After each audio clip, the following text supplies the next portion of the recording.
ठीक है, तो चलिए शुरू करते हैं। देखिए हम लोग का ये चैप्टर में जो थर्मो पढ़ रहे हैं, थर्मोडायनेमिक्स पढ़ रहे हैं, इसमें हमको 5 टॉपिक पढ़नी है। कितनी टॉपिक पढ़नी है? 5, जिसमें आपको एक टॉपिक पढ़ा दी गई है और वो टॉपिक क्या है? डेल्टा ई। क्या था? सबसे पहले आपको डेल्टा ई कैसे कैलकुलेट करना है वो सीखना है। डेल्टा ई के बाद क्या सीखना है? डेल्टा एच के बारे में सीखना है। डेल्टा एच के बाद क्या सीखेंगे? डेल्टा जी, उसके बाद डेल्टा एस और वर्क डन। तो जब हम इतना सारा टॉपिक पढ़ लेंगे तो हमारा थर्मोडायनेमिक्स खत्म हो जाएगा। ठीक है, जिसमें मैंने आपको ये डेल्टा ई के बारे में बताया था, लेकिन डेल्टा ई अभी कंप्लीट नहीं हुआ है, समझ पा रहे हैं ना। और आज की क्लास में हमारा डेल्टा एच भी आएगा। ठीक है, तो हम लोग कोशिश करेंगे कि आज डेल्टा ई और डेल्टा एच को इस क्लास में कंप्लीट कराया जाए। ठीक है, समझ पा रहे हैं ना। अभी तक आपको एक फॉर्मूला आया होगा, ठीक है, और वो फॉर्मूला क्या है बताइए? Delta E is equal to क्या होता है? Q plus W. इसको हम लोग फर्स्ट लॉ ऑफ थर्मोडायनेमिक्स बोलते हैं। ठीक है, और बताइए हमें जो Q और जो W है उसका साइन सहित रखना है। ठीक है, मतलब Q पॉजिटिव है या वर्क पॉजिटिव है, जो भी साइन है विथ साइन ये वैल्यू पुट करना है। ठीक है, समझ पा रहे हैं ना। और इसमें मैं आपको एप्लीकेशन पढ़ाया था और उस एप्लीकेशन में कुछ कुछ बातें बोली थी, याद करनी है। ठीक है, समझ पा रहे हैं ना। जिसमें पहला जो याद रखना है, पहली बात याद रखना है कि जो आइसोथर्मल में बताइए क्या जीरो होता है? आइसोथर्मल में क्या जीरो होता है बताइए? आइसोथर्मल में डेल्टा ई की वैल्यू जीरो होती है नहीं होती है? होती है। मैंने आपको बोला था कि ये जो फॉर्मूला है ना, इसमें कभी कभी डेल्टा ई जीरो होता है, कभी कभी क्यू जीरो होता है, कभी कभी डब्ल्यू जीरो होता है। किस प्रोसेस में क्या जीरो होता है आपको डायरेक्टली याद होना चाहिए। जैसे कि आइसोथर्मल प्रोसेस में बताओ डेल्टा ई की वैल्यू जीरो होती है नहीं होती है? होती है। मैंने बोला था कि डेल्टा ई 2 बार जीरो होता है। कहाँ कहाँ? आइसोथर्मल और साइक्लिक प्रोसेस में डेल्टा ई की वैल्यू जीरो होती है नहीं होती है? क्यू कब जीरो होता है? एडियाबैटिक प्रोसेस में। क्यू कब जीरो होगा? एडियाबैटिक प्रोसेस में। होगा या नहीं होगा? होगा। और वर्क कब जीरो होता है? आइसोकोरिक प्रोसेस में या आइसोबारिक प्रोसेस में? आइसोबारिक प्रोसेस में नहीं, आइसोकोरिक प्रोसेस में।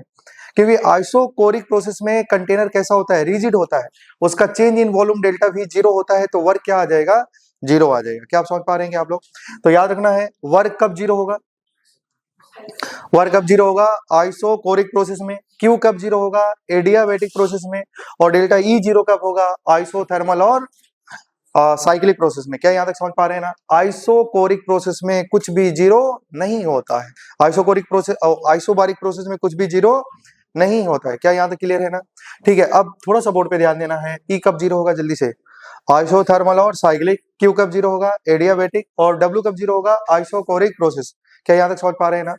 फिर मैं आपको 2 बातें बताई थी। एक तो लिखा था QV is equal to delta E, समझ पा रहे हैं ना। और एक बार लिखा था QP is equal to delta H. क्या आपको समझ में आ रही है नहीं आ रही है? आ रही है। इसका मतलब जब हीट का एक्सचेंज होता है, जब क्या कांस्टेंट होता है? वॉल्यूम। तो उस समय जो हीट का एक्सचेंज होता है उसको क्या बोला जाता है? Internal energy. जब हीट का एक्सचेंज होता है, प्रेशर कांस्टेंट है, तो उसको क्या बोलते हैं? एंथैल्पी। क्या बोलते हैं? Change in enthalpy. मैं इसको आपको समझाने की कोशिश कर रहा हूँ, थोड़ा बोर्ड पे ध्यान देना। क्या ये आप लोग लिखे थे कि ना सारा एप्लीकेशन? क्या ये QV equal to delta E होता है? और QP इक्वल टू क्या होता है बताओ यहाँ में? QP equal to delta H होता है। समझिए बहुत इंपॉर्टेंट बातें हैं। जैसे मान लो भाई आप गए लैब में। क्या गए? लैब में। और लैब में आपने एक रिएक्शन परफॉर्म करा और एक फ्लास्क है। क्या है? फ्लास्क है। पहले समझिए दोनों का meaning. QV is equal to delta E और QP is equal to delta H. क्या है भाई? दोनों तो हीट ही है, लेकिन कब डेल्टा ई हो जाएगा और कब डेल्टा एच हो जाएगा, थोड़ा उसको समझाने के लिए मैं आपको बता रहा हूँ। मान लो हम गए लैब में और लैब में एक रिएक्शन परफॉर्म कर रहे हैं, और रिएक्शन में मैंने एक फ्लास्क लिया, एक ट्यूब लिया, और उसमें रिएक्शन हो रही है कि रिएक्टेंट किस में कन्वर्ट हो रही है? प्रोडक्ट में। रिएक्टेंट किस में कन्वर्ट हो रही है? प्रोडक्ट में। तो देखिए ये हमारा कंटेनर है। बताओ कंटेनर ओपन कंटेनर है या क्लोज कंटेनर है? Open container. मतलब जनरली हमारी जो रिएक्शन लैब में होती है वो कंटेनर कैसी होती है? ओपन कंटेनर होती है। क्या समझ पा रहे हैं ना? अच्छा बताओ, जब कंटेनर ओपन है तो ये आइसोबारिक प्रोसेस है या आइसोकोरिक प्रोसेस है? आइसोबारिक। जब कंटेनर ओपन होता है तो कौन सा प्रोसेस होता है? आइसोबारिक। समझ पा रहे हैं ना? जब रिजिड कंटेनर होगा तो कैसा होगा? आइसोकोरिक। क्योंकि रिजिड कंटेनर में हमारा वॉल्यूम चेंज नहीं हो सकता है। जैसे क्या ये क्लासरूम का वॉल्यूम चेंज हो जाएगा? क्या नहीं? आ जाए हैं तो इतना ज्यादा वॉल्यूम है, कल आएंगे तो छोटा हो जाएगा, ऐसा तो नहीं होगा ना। क्या इसका वॉल्यूम कांस्टेंट रहेगा या नहीं रहेगा? रहेगा। तो इसको हम लोग कौन सा प्रोसेस बोलेंगे? आइसोकोरिक। क्या समझ पा रहे हैं ना? तो मान लो आपने लैब में गए और आपने एक रिएक्शन परफॉर्म करा, और रिएक्शन परफॉर्म ये था कि आपने एक फ्लास्क लिया था और उसमें कुछ रिएक्शन करा रहे थे, और जैसे जैसे रिएक्शन हुआ तो रिएक्टेंट किस में कन्वर्ट हो रहा है, प्रोडक्ट में। रिएक्टेंट किस में कन्वर्ट हो रहा है, तो अगर मान लो मैंने ऐसे लिखा रिएक्टेंट से प्रोडक्ट में कन्वर्ट हुआ और इसकी डेल्टा एच की वैल्यू है +20 जूल। कितनी है भाई, 20 जूल। इसका मतलब क्या है, रिएक्टेंट प्रोडक्ट में कन्वर्ट हो रहा है और डेल्टा एच की वैल्यू कितनी है, 20 जूल। इसका मतलब इसको पढ़ेंगे कैसे, इस रिएक्शन के दौरान, अच्छा मैंने क्यों लिख दिया है, रिएक्टेंट से क्या कन्वर्ट हो रहा है भाई, प्रोडक्ट में कन्वर्ट हो रहा है। देखिए रिएक्टेंट प्रोडक्ट में कन्वर्ट हो रहा है, डेल्टा एच की वैल्यू 20 जूल है ना। इसका मतलब जब ये रिएक्शन हो रहा है तो बताओ ये हीट एब्जॉर्ब कर रहा है या हीट रिलीज कर रहा है, डेल्टा एच की वैल्यू पॉजिटिव, एब्जॉर्ब या रिलीज, एब्जॉर्ब। मतलब जब ये रिएक्टेंट प्रोडक्ट में कन्वर्ट हो रहा है तो कितना हीट एब्जॉर्ब कर रहा है, बताओ कितना हीट एब्जॉर्ब कर रहा है, 20 जूल। क्या आप समझ पा रहे हैं ना। तो बताओ जब ये रिएक्शन हुआ और इसमें हीट जो एब्जॉर्ब किया वो 20 जूल है, तो बताओ ये जो हीट, क्योंकि रिएक्शन हमारा ओपन कंटेनर में हो रहा है और जब भी ओपन कंटेनर में होता है तो बताओ प्रेशर कांस्टेंट होता है या नहीं होता है, क्या एक्सटर्नल प्रेशर कांस्टेंट होती है नहीं होती है, होती है। तो ये जो हीट का एब्जॉर्ब हुआ ना, जो हीट एब्जॉर्ब हुआ है उसी को हम लोग क्या बोलेंगे कि ये जो हीट एब्जॉर्ब हो रही है वो हीट कौन सी एब्जॉर्ब हो रही है, डेल्टा एच। मतलब यहाँ में जो हीट एब्जॉर्ब हो रही है कब, जब प्रेशर कांस्टेंट है वो किसके बराबर हो जाएगी बच्चों, डेल्टा एच के बराबर होती है। क्या आप समझ पा रहे हैं ना। मतलब जब भी रिएक्शन होती है ओपन कंटेनर में तो जो हीट होता है वो क्या होता है, चेंज इन एंथैल्पी। क्या आप समझ पा रहे हैं ना। लेकिन अगर आपने ये रिएक्शन कराया और रिएक्शन को यहाँ से आपने क्या किया, हाथ से ढक लिए, बताओ ये कंटेनर क्लोज हुआ या ओपन हुआ, क्लोज हो गया। और जैसे ही कंटेनर रिजिड क्लोज कंटेनर में कराएंगे तो बताओ, अगर रिजिड क्लोज कंटेनर में कराएंगे तो बताओ रिएक्टेंट से प्रोडक्ट बना, अगर मान लो यहाँ में लिखा है delta H is equal to +20, तो ये लिखना गलत होगा। इस केस में डेल्टा एच नहीं लिखा जाता है, लिखा जाता है delta E is equal to 20 joule. समझ पा रहे हैं ना। यहाँ में जो हीट का एक्सचेंज होगा वो हीट कौन सा है, इंटरनल एनर्जी। क्या आप समझ पा रहे हैं ना।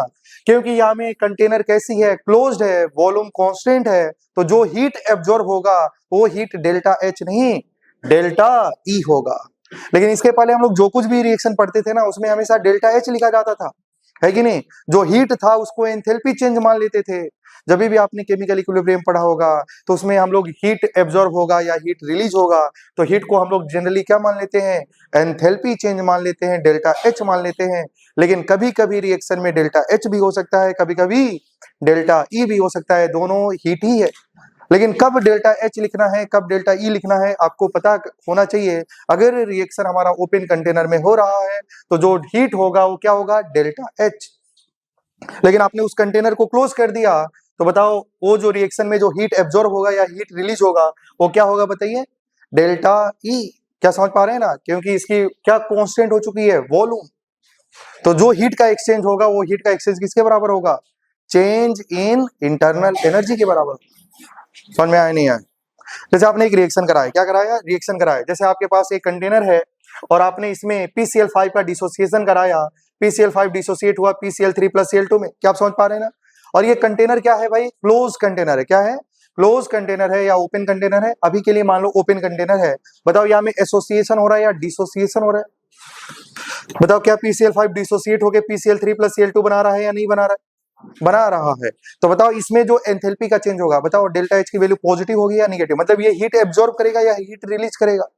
मतलब जनरली बॉन्ड का तोड़ने के लिए आपको एनर्जी देना पड़ेगा, मतलब ये हीट एब्जॉर्ब करेगा। और जब ये हीट एब्जॉर्ब करेगा और कंटेनर है ओपन तो जो हीट एब्जॉर्ब होगा वो बताओ कौन सा हीट एब्जॉर्ब होगा, डेल्टा एच। लेकिन जब आपने इस रिएक्शन को कराया लेकिन कंटेनर को क्लोज कर दिया तो ये जो हीट एब्जॉर्ब करेगा वो हीट डेल्टा एच नहीं क्या हो जाएगा, डेल्टा ई। क्या बात समझ में आ रही है क्या। क्योंकि यहाँ में जो हीट एब्जॉर्ब हो रही है, हीट का जो एक्सचेंज हो रहा है वॉल्यूम कांस्टेंट करके, तो Q at constant volume equal to change in internal energy. समझ पा रहे हैं ना। तो मैं बोला था वो ये दो box QV equal to delta E, delta E QP equal to delta H. कब ये इस लिखना है कब ये लिखना है, समझ पा रहे हैं ना। जनरली आप लोग पढ़ते हैं एंडोथर्मिक एक्सोथर्मिक, केवल समझिए एंडोथर्मिक में डेल्टा एच की वैल्यू कैसी होती है, पॉजिटिव, और एक्सोथर्मिक में डेल्टा एच की वैल्यू क्या होती है, निगेटिव, मतलब हीट रिलीज होती है। उसी प्रकार ये भी तो हीट है, एंडोथर्मी के लिए डेल्टा ई पॉजिटिव होता है और डेल्टा ई निगेटिव होता है। लेकिन हम लोग अभी तक जितना भी रिएक्शन लिखे हैं एक्सो और एंडो में, तो इस्तेमाल क्या किए थे, डेल्टा एच। क्योंकि हम लोग जो रिएक्शन कराते हैं, बताओ क्लोज कंटेनर में कराते हैं या ओपन कंटेनर में, ओपन कंटेनर में, इसलिए जो हीट का एक्सचेंज होता है उसको डायरेक्टली डेल्टा एच लिख दिया जाता है। समझ में आया नहीं यार? लेकिन अभी अगर आपने कोई रिएक्शन कराया और रिएक्शन क्लोज कंटेनर में कराया, तो इसमें जो हीट का एक्सचेंज होगा, बताओ किसके बराबर होगा, डेल्टा ई के बराबर। किसके बराबर, डेल्टा ई के बराबर। समझ पा रहे हैं ना? यहाँ में देखिए, जब भी जैसे एक एग्जांपल, एक बम कैलोरीमीटर होता है, कैलोरीमीटर, ये एक एपार्टस है भाई, ठीक है। अगर इसके अंदर में कोई भी रिएक्शन कराई जाती है, तो ये जो एपार्टस होता है वो क्लोज होता है। कैसा होता है, क्लोज रिजिड होता है, ठीक है। समझ पा रहे हैं ना? अगर इसके अंदर में कोई भी रिएक्शन कराई जाएंगी, समझ पा रहे हैं ना, ये एक एपार्टस है, ठीक है, समझ पा रहे हैं ना, और इसके अंदर में आप एक रिएक्शन करा रही हैं, रिएक्टेंट से प्रोडक्ट में कन्वर्ट कर रहे हैं, समझ पा रहे हैं ना, मतलब कोई भी रिएक्शन को परफॉर्म किया जा रहा है बम कैलोरीमीटर के अंदर में, तो बताओ बम कैलोरीमीटर ओपन होता है या क्लोज होता है, क्लोज होता है। कैसा होता है भाई, क्लोज रिजिड कंटेनर होता है। अगर इसका अंदर में कोई भी रिएक्शन परफॉर्म कर रहे हैं, तो बताओ इसमें जो हीट का एक्सचेंज होगा, क्या उसको डेल्टा एच लिखा जाएगा या डेल्टा ई लिखा जाएगा, डेल्टा ई लिखा जाएगा। समझ पा रहे हैं ना, क्योंकि ये कंटेनर कैसा है, क्लोज। लेकिन जब आप कोई ओपन कंटेनर में रिएक्शन करा रहे हैं और उसमें जो हीट का एक्सचेंज होगा, उसके लिए आप क्या लिखेंगे, डेल्टा। तो क्योंकि क्वेश्चन में मेंशन होगा, कभी भी नहीं लिखा जाएगा, केवल हीट लिखा होगा और बोलेगा रिएक्शन क्लोज कंटेनर में कराई जा रही है, दूसरी बार ओपन में करा रही है, तो उसके अकॉर्डिंग आपको डेल्टा एच मालूम होना चाहिए और उसके अकॉर्डिंग डेल्टा ई मालूम होना चाहिए। क्या समझ पाए क्या? आगे चलेंगे ना, तो आप मान लो रिएक्शन कोई क्लोज कंटेनर में हो रही है, उसके लिए जो हीट का एक्सचेंज होगा वो क्या होगा, बताओ, डेल्टा। अरे भाई क्लोज कंटेनर में तो डेल्टा ई, लेकिन आपको डेल्टा एच निकालना है। तो आगे चल के आपको रिलेशन पढ़ाया जाएगा कि डेल्टा एच अगर मालूम है तो डेल्टा ई कैसे निकालते हैं, डेल्टा ई मालूम है तो डेल्टा एच कैसे निकालते हैं। लेकिन आज की क्लास में आपको ये पता चल गया ना कि अगर कंटेनर हमारा ओपन है तो जो हीट का एक्सचेंज होगा वो क्या होगा, डेल्टा एच। अगर क्लोज कंटेनर होगा तो डेल्टा ई। बम कैलोरीमीटर के अंदर में कोई भी रिएक्शन कराई जा रही है, ये एक इंस्ट्रूमेंट है, एक मशीन है, एक अपार्टस है, जिसके अंदर में जो रिएक्शन कराई जाती है वो रिएक्शन किस में होती है, क्लोज कंटेनर में। तो इसमें जो हीट का एक्सचेंज आएगा वो किसके बराबर होगा, डेल्टा ई। तो बहुत सारी कहानी बता दी गई इसके बारे में। अब आगे बढ़ते हैं। बताओ भाई, मैं आप लोगों से सिर्फ और सिर्फ 5 बातें बोलूंगा जो आपको पढ़ना है। बताओ थर्मोडायनेमिक्स में क्या क्या पढ़ना है। पहले तो आपको 6 से डिफिनेशन पढ़ाई गई है, अगर आपको याद हो तो, है कि नहीं। पहला डिफिनेशन क्या था, बताओ, सिस्टम सराउंडिंग यूनिवर्स। सबसे पहले हमने किसके पढ़े, कितना डिफिनेशन पढ़ा, सिस्टम सराउंडिंग यूनिवर्स। लेकिन बताओ हम लोग किस में इंटरेस्टेड थे, सिस्टम में। क्या सिस्टम वो है जिसके बारे में सब कुछ पता होता है, सराउंडिंग के बारे में हमको कुछ भी पता नहीं होता है। क्या समझ पा रहे हैं? फिर हमने टाइप्स ऑफ सिस्टम के बारे में पढ़ा कि नहीं पढ़ा, ओपन क्लोज आइसोलेटेड, क्लियर है ना।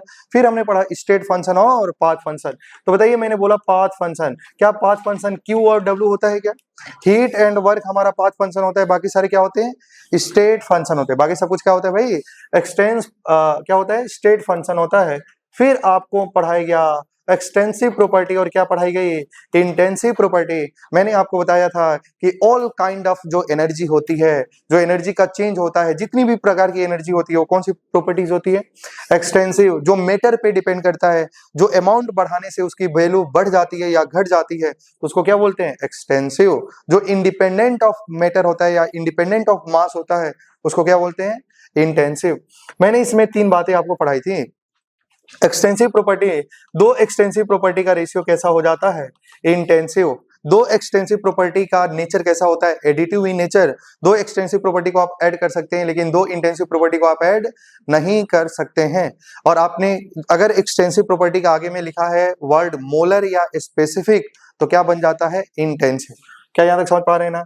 फिर मैंने आपको बताया था रिवर्सिबल प्रोसेस। क्या बताया था, रिवर्सिबल प्रोसेस, और क्या बताया था, इरिवर्सिबल प्रोसेस। मैंने, अच्छा बताओ, जब भी मैं बोलूंगा स्टोन वाला एग्जांपल, तो बताओ स्टोन वाला एग्जांपल कौन सा प्रोसेस होगा, इरिवर्सिबल। और सेंड वाला पार्टिकल किसका एग्जांपल होगा, तो बताओ यहाँ में अपोजिंग, यहाँ में अगर हम ड्राइविंग फोर्स और अपोजिंग फोर्स किस में इक्वल होता है, बराबर होता है, रिवर्सिबल प्रोसेस में। लेकिन यहाँ में जो ड्राइविंग फोर्स होता है अपोजिंग फोर्स से क्या होता है, और जो ड्राइविंग फोर्स कौन था भाई, जो अंदर में गैस के मॉलिक्यूल, वही तो ड्राइव कर रहे थे, एक्सपेंशन कर रहे थे, नहीं कर रहे थे, कर रहे थे। क्या आप ध्यान देना, क्या मैंने रिवर्सिबल प्रोसेस का वर्क डन निकालने का फॉर्मूला बताया था, क्या होता है, work done equal to minus क्या होता है, पी एक्सटर्नल डेल्टा भी। समझ पा रहे हैं ना।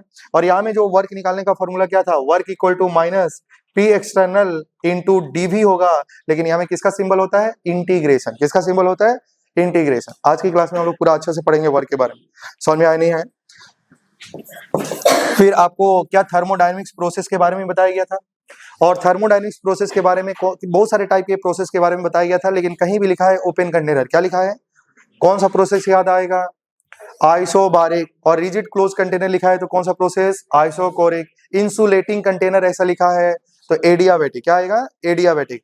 क्या साइक्लिक प्रोसेस क्या होता है भाई, जिसका इनिशियल और फाइनल पॉइंट सेम हो जाता है। क्या बताओ, जितने भी स्टेट फंक्शन का जो चेंज होता है वो कितना ही होता है, 0। तो बताओ यहाँ में ध्यान दीजिएगा, आइसोथर्मल प्रोसेस में आपको दो बातें अभी तक याद है। अगर हम बात करें आइसोथर्मल के बारे में, अरे भाई किसके बारे में, आइसोथर्मल के बारे में। बताओ आइसोथर्मल के बारे में डेल्टा टी की वैल्यू 0 होती है नहीं होती है। अच्छा बताओ, आइसोथर्मल का मतलब during the process temperature remains constant. क्या टेम्परेचर चेंज होता है या नहीं होता है, नहीं होता है। लेकिन साइक्लिक प्रोसेस में क्या हो सकता है, पहले टेम्परेचर 25 डिग्री थी, फिर टेम्परेचर बढ़ा, फिर घटा, फिर बढ़ा, फिर 25 हो गया। बोलो क्लियर है ना। तो क्या उस दौरान टेम्परेचर चेंज हो रहा है या नहीं हो रहा है, लेकिन क्या उसका चेंज हमेशा कितना ही आएगा, 0। तो बताओ क्या साइक्लिक प्रोसेस में भी डेल्टा टी 0 होता है और आइसोथर्मल प्रोसेस में भी डेल्टा टी 0 होता है। डिफरेंस क्या है, डिफरेंस ये है कि आइसोथर्मल में हर पॉइंट पे टेम्परेचर सेम है, लेकिन साइक्लिक प्रोसेस में हर पॉइंट में टेम्परेचर चेंज हो सकता है। क्या समझ में आया। अच्छा बताइए, आप टेम्परेचर बढ़ाते हैं तो एनर्जी बढ़ती है नहीं बढ़ती है, बढ़ती है। टेम्परेचर कम करेंगे तो एनर्जी क्या हो जाएगी, कम हो जाएगी। अगर आइसोथर्मल प्रोसेस में टेम्परेचर तो सेम है तो बताओ एनर्जी का चेंज क्या होगा, 0 होगा। तो मैंने बोला था कि आइसोथर्मल प्रोसेस में डेल्टा ई की वैल्यू क्या होती है, 0। क्या होती है, 0। और आप लोग फॉर्मूला पढ़े थे delta E is equal to Q plus W, क्योंकि पढ़े थे नहीं पढ़े थे। तो क्या डेल्टा ई 0 होगा या नहीं होगा। तो क्या यहाँ से क्यू की वैल्यू किसके बराबर आ गई थी, माइनस डब्ल्यू के बराबर आ गई थी। क्या समझ में आया क्या। आइसोथर्मल में बहुत सारी बातें आज की क्लास में हम लोगों को जानना है, लेकिन अभी तक आप क्या जानते हैं, आइसोथर्मल में डेल्टा टी 0 होता है, डेल्टा ई 0 होता है, और क्यू की वैल्यू किसके बराबर होती है, माइनस डब्ल्यू के बराबर होती है। क्या यहाँ तक आप लोग पढ़े थे नहीं पढ़े थे, पढ़े थे। फिर आपने कुछ पॉइंट, आपने एक फॉर्मूला याद किया, और फॉर्मूला क्या था बताइए, delta E is equal to Q plus W. क्या समझ में आया नहीं है। फिर आप लोग ध्यान देना, या तो आपको जब भी डेल्टा ई कैलकुलेट करने के लिए दिया जाएगा तो बताओ या तो क्यू की वैल्यू देगा और डब्ल्यू देगा, तो क्या डायरेक्टली हम निकाल सकते हैं कि नहीं निकाल सकते हैं, निकाल सकते हैं। लेकिन अगर आपको डब्ल्यू भी नहीं दिया है तो क्या वर्क का फॉर्मूला बताओ, क्या minus P external into delta भी होता है या नहीं होता है, होता है। ये फॉर्मूला कब लगा सकते हैं, जब हमारा during the process pressure remains constant हो, तो हम ये फॉर्मूला अप्लाई कर सकते हैं। क्योंकि वर्क इक्वल टू क्या होता है, minus P external into delta भी, कब, जब प्रोसेस कैसे होती है, इरिवर्सिबल। कैसी होती है, इरिवर्सिबल। समझ में आया नहीं आया।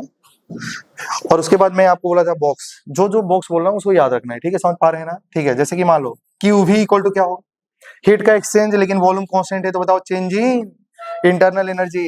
हीट एट कांस्टेंट प्रेशर क्या होता है, चेंज इन एंथैल्पी। क्या समझ में आया या नहीं आया, आया। फिर मैंने आपको कुछ बात बताई थी लास्ट क्लास में कि Q और W जो होता है वो पाथ फंक्शन होता है। क्या होता है, पाथ फंक्शन होता है या नहीं होता है, होता है। लेकिन बताओ Q प्लस W को ऐड कर दिया जाए तो बताओ कौन सा फंक्शन हो जाएगा, स्टेट फंक्शन हो जाएगा। क्योंकि आपको मालूम है कि Q प्लस W, ध्यान देना, Q प्लस W किसके बराबर होता है, डेल्टा E के बराबर होता है। डेल्टा E मतलब चेंज इन इंटरनल एनर्जी के बराबर होता है। और जितनी भी एनर्जी होती है बताओ इंटेंसिव या एक्सटेंसिव, इंटेंसिव। और बताओ स्टेट फंक्शन में, स्टेट फंक्शन क्या होता है, सब सारी स्टेट फंक्शन होते हैं सिर्फ किस किस को छोड़ के, हीट और वर्क को छोड़ के। समझ पा रहे हैं ना। लेकिन जब दोनों को ऐड करा तो बताओ क्या बन गया, डेल्टा ई बन गया। और डेल्टा का मतलब ये तो इनिशियल और फाइनल पॉइंट पे डिपेंड कर रहा है। इसका मतलब ये स्टेट फंक्शन है या पाथ फंक्शन है, स्टेट फंक्शन। कौन सा फंक्शन, स्टेट फंक्शन। क्या समझ में आया नहीं आया। अच्छा बताओ, मैंने बोला था वर्क भी हमारा क्या होता है भाई, पाथ फंक्शन। लेकिन वर्क एडियाबैटिक का वर्क, किसका वर्क, एडियाबैटिक का वर्क कैसा होता है, स्टेट फंक्शन। क्या समझ में आ रही है क्या।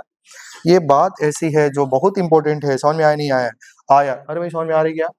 तो मैंने बोला वर्क एडियाबैटिक प्रोसेस का जो वर्क होता है वो कैसा फंक्शन होता है, स्टेट फंक्शन। क्योंकि बताओ एडियाबैटिक में delta E is equal to Q plus W होता है या नहीं होता है।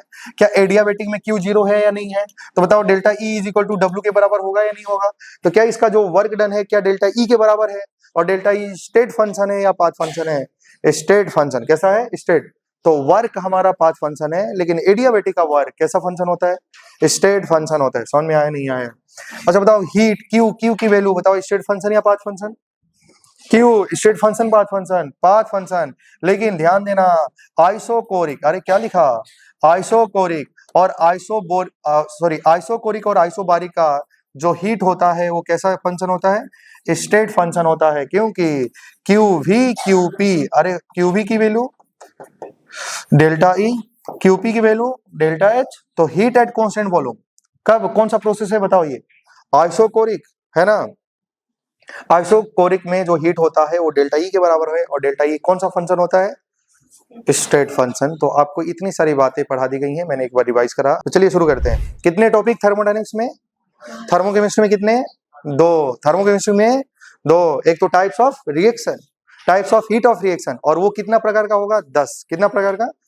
हाँ, टॉपिक तो मालूम होना चाहिए ना पढ़ना क्या है। तो चलिए आज की क्लास में शुरू। अच्छा, एक बात मैंने एक पॉइंट इसमें छूट गई थी, क्या यहाँ तक आपको पढ़ाई गई थी भाई? क्या लास्ट क्वेश्चन यही कराया गया था? शायद 4 क्वेश्चन कराए गए थे। कितनी क्वेश्चन, 4 या 5? Delta U equal to Q plus W में क्वेश्चन करा रहा था ना।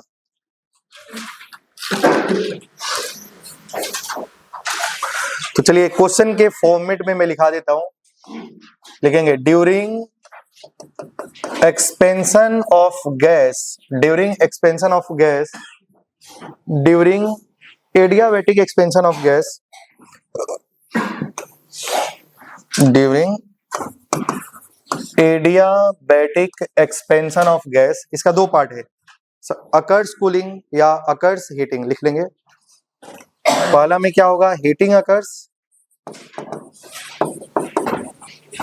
और बी में होगा कूलिंग अकर्स।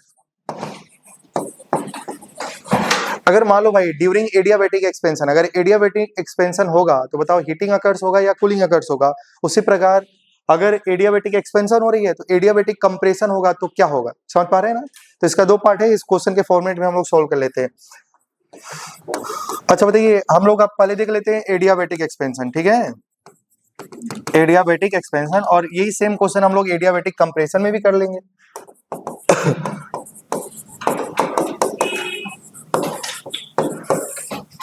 क्या आप समझ पा रहे होंगे?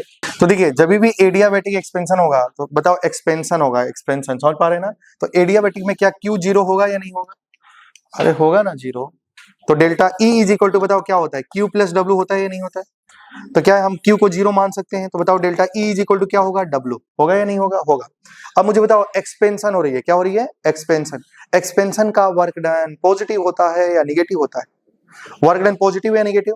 अच्छा बताओ एक्सपेंशन कब होगा, जब गैस के मॉलिक्यूल काम करेगा या बाहर का मॉलिक्यूल काम करेगा, गैस का। और जब गैस का मॉलिक्यूल काम करेगा तो थकेगा या नहीं थकेगा, थक जाएगा, थक जाएगा तो उसका वर्क डन कैसा होगा। इसका मतलब ध्यान देना, क्योंकि यहाँ में एक्सपेंशन हो रही है, ध्यान दीजिए, क्या एक्सपेंशन का वर्क डन निगेटिव है या नहीं। अगर वर्क डन निगेटिव है तो बताओ डेल्टा ई की वैल्यू पॉजिटिव या निगेटिव। अगर डेल्टा ई निगेटिव, क्या डेल्टा ई की वैल्यू इंटरनल एनर्जी कम हो रही है या बढ़ रही है।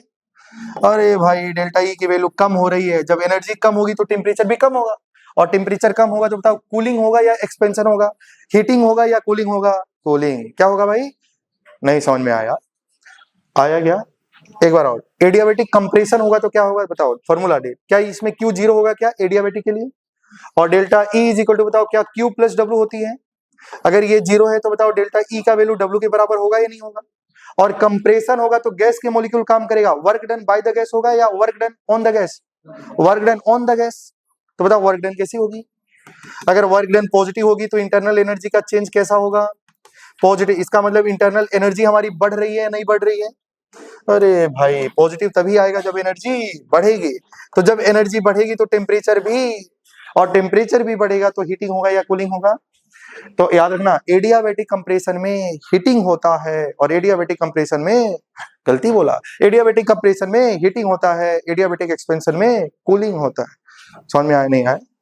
एडियाबैटिक एक्सपेंशन में क्या होगा, टेम्परेचर कम ठंडा हो जाएगा, कूलिंग होगा, ठीक है, समझ पा रहे हैं ना।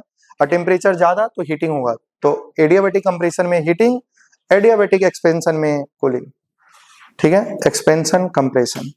अब नेक्स्ट हेडिंग में एंथैल्पी, क्या पढ़ेंगे,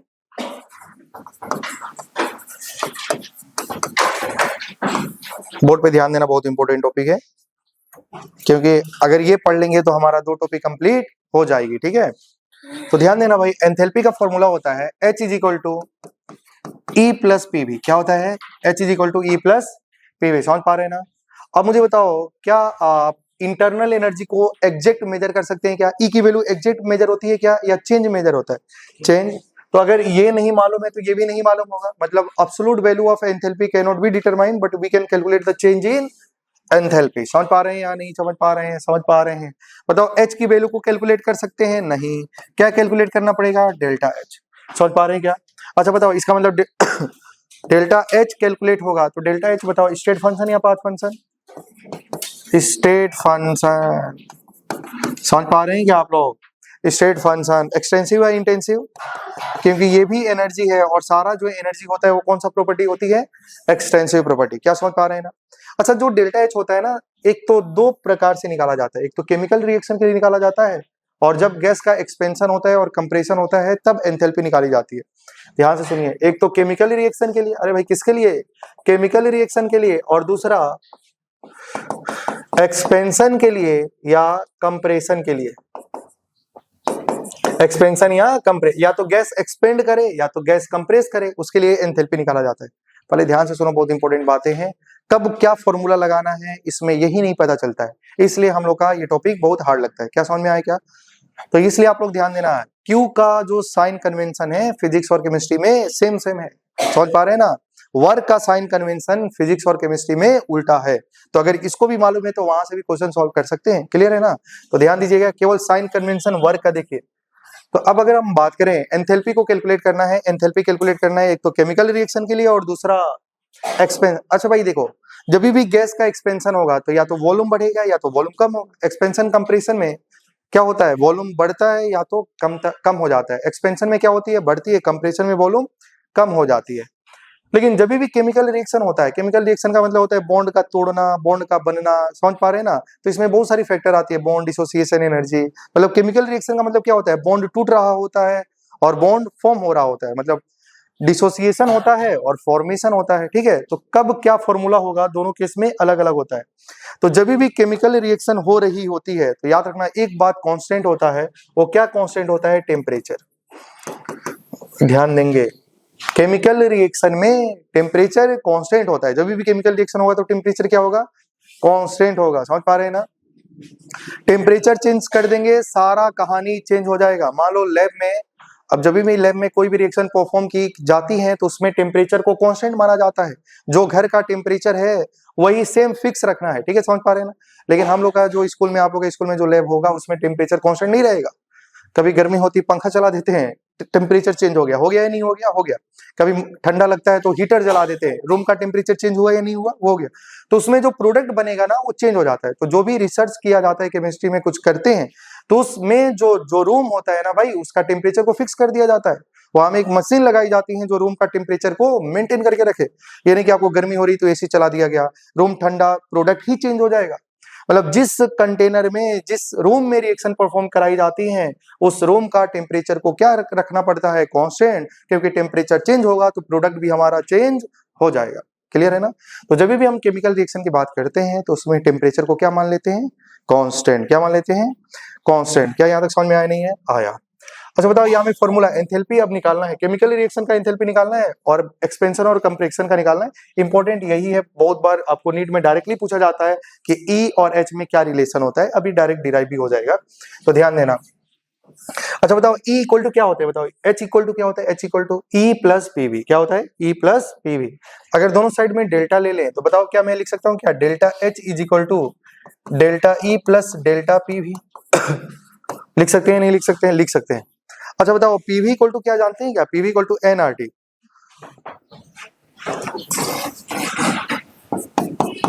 delta H is equal to delta E plus delta PV equal to क्या होता है, बताओ पीवी इक्वल टू एनआरटी। क्या हो जाएगा, एनआरटी। अच्छा बताओ केमिकल रिएक्शन में रिएक्शन होगा तो मोल कांस्टेंट रहते हैं क्या, नहीं। आर हमारा कांस्टेंट है या नहीं है, बताओ। और टी क्या, टेम्परेचर आपने ऑलरेडी मान लिया है कि टेम्परेचर कैसा है, कांस्टेंट। तो बताओ क्या क्या कांस्टेंट है, गैस कांस्टेंट तो कांस्टेंट ही रहेगा, और टेम्परेचर तो कांस्टेंट है, तो चेंज किस में आ सकती है, मोल में। किस में चेंज आ सकती है, मोल में। तो बताओ delta H is equal to delta E plus delta N G R T, मतलब जो डेल्टा लगेगा वो किस में लग जाएगा, एन में। समझ में आया, नहीं आया, मुझे नहीं लगा समझ में आया। क्या ये रिलेशन आपको याद रखना है? क्या समझ पा रहे हैं ना? डेल्टा एच और डेल्टा ई में क्या रिलेशन है? Delta H is equal to delta E plus delta N G R T. आप लोग केमिकल इक्विलिब्रियम पढ़ चुके हैं, याद है या भूल गए? याद है। क्या उसमें डेल्टा एन जी निकालते थे? Number of mole of gases product minus number of mole of gases reactant. Product में गैस के मोल कितने हैं माइनस रिएक्टेंट में गैस के मोल कितने हैं, उन दोनों का डिफरेंस डेल्टा एन जी होता है। अगर सॉलिड लिक्विड होगा तो क्या वो काउंट होता है क्या? नहीं, इसलिए लिखा है जी। जी मतलब प्रोडक्ट में गैस के मोल माइनस रिएक्टेंट में गैस के मोल। समझ में आया नहीं आया? ठीक है, बोर्ड बोर्ड पे ध्यान देना। जब भी एक्सपेंशन और कंप्रेशन होगा, क्या एक्सपेंशन और कंप्रेशन में टेम्परेचर कांस्टेंट होगा? नहीं। अरे भाई टेम्परेचर कांस्टेंट होगा? नहीं, टेम्परेचर कांस्टेंट नहीं होगा। टेम्परेचर बढ़ाएंगे एनर्जी बढ़े, टेम्परेचर बढ़ाएंगे गैस के मॉलिक्यूल को एनर्जी मिलेगी, एनर्जी मिलेगी तो एक्सपेंड हो जाएगा। टेम्परेचर कांस्टेंट नहीं रहेगा। केमिकल रिएक्शन में टेम्परेचर कांस्टेंट होता है, लेकिन एक्सपेंशन और कंप्रेशन में टेम्परेचर कांस्टेंट नहीं होता है। ना तो टेम्परेचर कांस्टेंट होता है, ना तो प्रेशर कांस्टेंट होता है, ना तो वॉल्यूम कांस्टेंट होता है। तो अगर मान लो ये फॉर्मूला में taking delta on both side किया जाए तो बताओ यहाँ में क्या बनेगा? Delta H is equal to delta E plus delta PV. क्या आपको समझ में आ रही है क्या? और अब मुझे बताओ, क्या मतलब वही फॉर्मूला है taking delta on both side. क्या आप समझ पा रहे हैं क्या? आप नहीं समझ में आया? अच्छा बताओ यहाँ में क्या प्रेशर कांस्टेंट है क्या? नहीं। अरे भाई एक्सपेंशन कंप्रेशन होगा तो प्रेशर चेंज होगा, एक्सपेंशन कंप्रेशन होगा वॉल्यूम चेंज होगी। बताओ प्रेशर कांस्टेंट है? नहीं। टेम्परेचर कांस्टेंट है? नहीं। वॉल्यूम कांस्टेंट है? नहीं। तो ध्यान देना, क्या मैं इसको ऐसा लिख सकता हूँ क्या? Delta H is equal to delta E plus pressure भी चेंज हो रही है, वॉल्यूम भी चेंज हो रही है, तो चेंज निकालना है। चेंज कैसे निकालते हैं? Final minus initial. तो मैं लिख सकता हूँ क्या? P2 V2 minus P1 V1। समझ में आया नहीं है? पहले इनिशियल प्रेशर P1 था, वॉल्यूम V1 था, एक्सपेंशन हुआ या कंप्रेशन हुआ तो प्रेशर भी चेंज होगा, वॉल्यूम भी चेंज होगा, तो लिख सकते हैं P2 V2 minus P1 V1। समझ में आया नहीं आया? आया। अब देखो यहां से ध्यान देना, अगर हम PV का जगह में NRT लिख दे, क्या लिख दें? NRT, तो बताओ फॉर्मूला क्या होगा? Delta H is equal to delta E plus delta NRT। अरे होगा या नहीं होगा? अच्छा अब थोड़ा सा ध्यान दीजिएगा, जब भी गैस का एक्सपेंशन या कंप्रेशन होता है क्या मोल चेंज होते हैं क्या? मोल चेंज होते ही नहीं होते। एक बार इधर देखो, मान लो इसमें गैस के 10 पार्टिकल थे। कितने पार्टिकल थे? बना कितना है? 5। तो मान लो 5 पार्टिकल। कितने पार्टिकल? अब तुमने एक्सपेंड कराया, क्या करा दिया? एक्सपेंशन। क्या इसमें 10 पार्टिकल हो जाएगा? क्या गैस के जितने मोल यहाँ थे इतना ही मोल यही रहेगा? मतलब कहने का मतलब है एक्सपेंशन कंप्रेशन में मोल चेंज नहीं होता है। इसका मतलब मोल तो चेंज होगा ही नहीं। अरे भाई ध्यान देना, क्या मोल चेंज होगा क्या? नहीं। आर चेंज होगा क्या? नहीं। तो चेंज क्या होगा? चेंज क्या होगा? टेम्परेचर। तो अगर टेम्परेचर चेंज होगा तो delta H is equal to delta E plus N R delta T. समझ में आया नहीं आया? तो ध्यान देना, पहले बोर्ड पे ध्यान देना, बहुत इंपॉर्टेंट बातें हैं। जब भी एक्सपेंशन या कंप्रेशन होगा, गैस का एक्सपेंशन या कंप्रेशन होगा, समझ पा रहे हैं ना? तो गैस का एक्सपेंशन कंप्रेशन होगा तो उसमें अगर आपको डेल्टा एच दे दे या डेल्टा ई दे दे, डेल्टा एच कैलकुलेट करना है तो यहाँ से कैलकुलेट होगा। समझ में आ रही है क्या? अरे भाई डेल्टा ई का वैल्यू दे देगा तो बताओ डेल्टा एच को कैलकुलेट करना होगा, तो यहाँ में एन तो मालूम होगा, रिएक्शन देगा तो मोल निकाल सकते हैं, आर मालूम होगा और डेल्टा टी निकाला जा सकता है। निकाला जा सकता है कि नहीं? क्वेश्चन में देगा कि टेम्परेचर यहाँ से यहाँ बढ़ गया तो आप यहाँ से निकाल सकते हैं रिलेशन। कब कौन सी फॉर्मूला को इस्तेमाल करना है यही पता नहीं चलता है। जब भी कोई भी रिएक्शन होगा, अरे भाई क्या होगा? केमिकल रिएक्शन, कुछ रिएक्शन लिखा है और उसमें डेल्टा ई दिया है, डेल्टा एच को कैलकुलेट करना है, तो क्या कौन सा फॉर्मूला यूज करेंगे बताओ? Delta H is equal to delta E plus delta N G R T. लेकिन हमारे लिए जो इंपॉर्टेंट है यही है। आपको डायरेक्टली नीट में क्वेश्चन यही पूछा गया था कि डेल्टा एच और डेल्टा ई में क्या रिलेशन होता है, what is the correct relationship between delta H and delta E. केवल चेंज कर देगा, देखो यहाँ में माइनस लगा देगा, यहाँ में माइनस लगा देगा, इसको इधर कर देगा, तो आपको डायरेक्टली रिलेशन याद होना है, delta H is equal to delta E plus delta N G R T. समझ में आया नहीं आया? मैं हर क्वेश्चन कराऊंगा भाई, ये भी क्वेश्चन कराऊंगा, एक एक एग्जांपल, इसका भी, इसका भी, इसका भी। तो 3 बॉक्स बनाई गई हैं जो आपको मालूम होना चाहिए। इंपॉर्टेंट ये है। क्या मैंने बोला था कि आइसोथर्मल के लिए आपको 2 बातें अभी मालूम है, 2 बातें बताओ। आइसोथर्मल प्रोसेस कौन सी प्रोसेस है भाई? Isothermal process. ध्यान से सुनना, बहुत इंपॉर्टेंट बातें हैं। आइसोथर्मल प्रोसेस में क्या मालूम है आपको? अभी तक क्या मालूम है? 2 चीजें मालूम है क्या? एक तो डेल्टा टी जीरो होता है, अरे मालूम है कि नहीं? क्या डेल्टा ई जीरो होता है? होता ही नहीं होता है? अब आपको एक बात नहीं पता चला कि डेल्टा एच भी जीरो होता है। क्या जीरो होता है? ध्यान से सुनो, आगे नेक्स्ट क्लास, अभी अगर समय मिलेगा तो पढ़ाऊंगा, तो उसमें एक और एक्स्ट्रा बातें बताई जाएंगी, मतलब 5 बातें आपको याद रखना है आइसोथर्मल प्रोसेस के लिए। आइसोथर्मल में क्या जीरो होता है? Delta T. क्या जीरो होता है? डेल्टा ई। आज क्या पता चला? डेल्टा एच भी जीरो होता है, क्योंकि डेल्टा टी जीरो है, तो ये क्या टर्म जीरो होगा या नहीं होगा? डेल्टा ई भी जीरो होता है, तो डेल्टा एच भी जीरो होगा। तो आपको अभी एक बात पता चला कि डेल्टा आइसोथर्मल प्रोसेस में डेल्टा एच की वैल्यू क्या होती है? जीरो होती है। क्या समझ में आया क्या? अब देखो ध्यान देना, कब जब गैस का एक्सपेंशन या कंप्रेशन होता है, आइसोथर्मली होता है, तो इंटरनल एनर्जी का चेंज जीरो होता है और एंथैल्पी का भी चेंज जीरो होता है। समझ में आया नहीं आया? अब थोड़ा सा ध्यान देना, अगर हम इसमें बात करें, इसमें अगर आइसोथर्मल प्रोसेस के बारे में बात किया जाए, कब जब केमिकल रिएक्शन हो रही है तब, बताओ क्या इसमें डेल्टा टी की वैल्यू जीरो होगी या नहीं होगी? अरे भाई टेम्परेचर कांस्टेंट है तो डेल्टा टी जीरो होगा या नहीं होगा? होगा। लेकिन भाई यहां में ध्यान देना, डेल्टा ई जीरो नहीं होता, डेल्टा एच जीरो नहीं होता। ये भी आइसोथर्मल प्रोसेस है, ये भी आइसोथर्मल प्रोसेस है, लेकिन इसके लिए 3 कंडीशन होती है, इसके लिए ये दोनों जीरो नहीं होता है। क्यों नहीं होता है, समझने की कोशिश करिए। भाई देखो, ये है केमिकल रिएक्शन। क्या है? Chemical reaction. और जब भी केमिकल रिएक्शन होगा तो बॉन्ड टूटेगा या तो बॉन्ड का फॉर्मेशन होगा, और बॉन्ड का फॉर्मेशन होती है, जैसे कि आप मान लो एक्सोथर्मिक रिएक्शन है तो हीट रिलीज होगा। और समझ पा रहे हैं ना, जैसे PCl5 का डिसोसिएशन कराना है तो आपको एनर्जी देंगे, जब तक आप एनर्जी नहीं देंगे तो बॉन्ड टूटेगा नहीं। इसका मतलब वहां में डेल्टा ई और डेल्टा एच की वैल्यू जीरो नहीं होती है। कब? जब आइसोथर्मल प्रोसेस हो और रिएक्शन कैसी हो? Chemical reaction. लेकिन अगर आइसोथर्मल प्रोसेस में या तो गैस का एक्सपेंशन हो रहा है या तो कंप्रेशन हो रही है, उस केस में internal energy zero, enthalpy zero. तुम समझा नहीं समझा? अरे भाई ध्यान, समझ पा रहे हैं कि आप लोग? जैसे मान लो भाई ये PCl5, अरे भाई क्या है PCl5, PCl3 + Cl2, क्लियर है ना? आप एनर्जी दिया तभी PCl, आप मालूम है ना PCl5 का स्ट्रक्चर कैसा होता है? Trigonal bi pyramidal. क्या 3 बॉन्ड इक्वेटोरियल 2 एक्सियल में होते हैं नहीं होते हैं? क्या एक्सियल बॉन्ड आर लॉन्गर होता है नहीं होता है? होता है। हीट देंगे टूटेगा कौन सा बॉन्ड? एक्सियल। अगर हीट नहीं देंगे तो बॉन्ड नहीं टूटेगा। तो बताओ क्या इसको कराने के लिए, रिएक्शन को कराने के लिए, क्या इसमें इंटरनल एनर्जी, क्या हीट की वैल्यू जीरो होगी या नहीं होगी? नहीं होगी, क्योंकि आप हीट दे रहे हैं, या कोई कोई रिएक्शन ऐसा होगा जिसमें हीट निकल रहा होगा। अरे समझ में आया नहीं आया? तो यहाँ में डेल्टा एच और डेल्टा ई जीरो नहीं होता। Delta H delta E zero, delta H delta E क्या है? अरे भाई ये हीट है, क्या है? लेकिन कब, कौन सा हीट को डेल्टा एच बोला जाएगा, कौन सा हीट को डेल्टा ई बोला जाएगा? अभी आपको मैं समझा रहा था, अगर कोई रिएक्शन आप ओपन कंटेनर में करा रहे हैं, कहाँ करा रहे हैं, तो क्या बताओ उसका हीट का जो चेंज आएगा वो उसको क्या बोला जाएगा? Delta H. लेकिन आप क्लोज कंटेनर में कोई रिएक्शन करा रहे हैं तो वहां में जो हीट का चेंज आएगा वो बताओ क्या होगा? Delta E. लेकिन वो सब जीरो नहीं होगा। बहुत इंपॉर्टेंट बात है। क्या समझ में आई नहीं है? क्योंकि देखो यहाँ में क्या होता है, रिएक्शन। क्या होगा? रिएक्शन। रिएक्शन कराना है, क्या कराना है? रिएक्शन। अगर आप कोई भी क्लोज कंटेनर में, ध्यान देना, क्लोज कंटेनर में आपने रिएक्शन कराया, मतलब मीथेन का कंबसन करा दिया।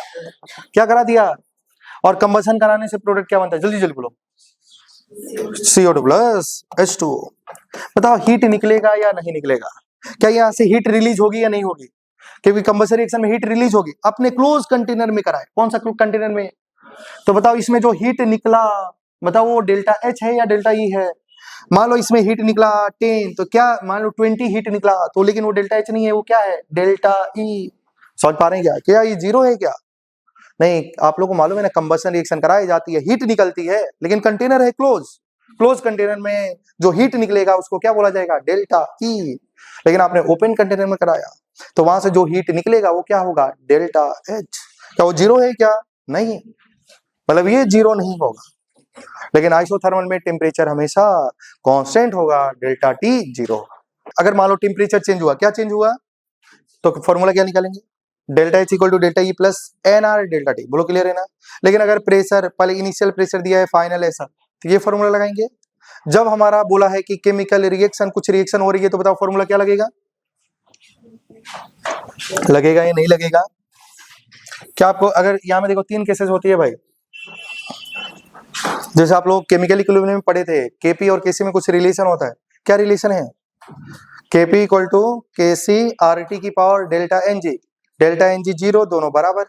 डेल्टा NG पॉजिटिव तो ग्रेटर का सिंबल, लेस है तो लेस का सिंबल। उसी प्रकार यहाँ में देखो, अगर डेल्टा एन जी जीरो है, अगर यहाँ में ये जीरो है तो बताओ डेल्टा एच और डेल्टा ई की वैल्यू क्या होगी? अरे बराबर होगी या नहीं होगी? ये जीरो है तो डेल्टा एच डेल्टा ई बराबर होगा या नहीं होगा? अगर बताओ डेल्टा एन जी पॉजिटिव है, क्या ये पॉजिटिव है? तो ग्रेटर है, तो ग्रेटर में ग्रेटर का सिंबल लगेगा, बताओ कौन बड़ा? डेल्टा एच डेल्टा ई से बड़ा। समझ में आया क्या? अगर बताओ डेल्टा एन जी निगेटिव है, डेल्टा एन जी निगेटिव है, लेस है, ये लेस है तो लेस का सिंबल, तो बताओ कौन बड़ा होगा? डेल्टा एच डेल्टा ई से। ये सब तो मालूम है आपको, है कि नहीं? तो क्वेश्चन, चलिए क्वेश्चन करते हैं। लिखिए during calculation, oh sorry, during combustion of, लिखिए during combustion of CH4 gas, during combustion of CH4 gas at 127 degree Celsius, 127 degree Celsius, find delta H minus delta E. Find delta H minus delta E.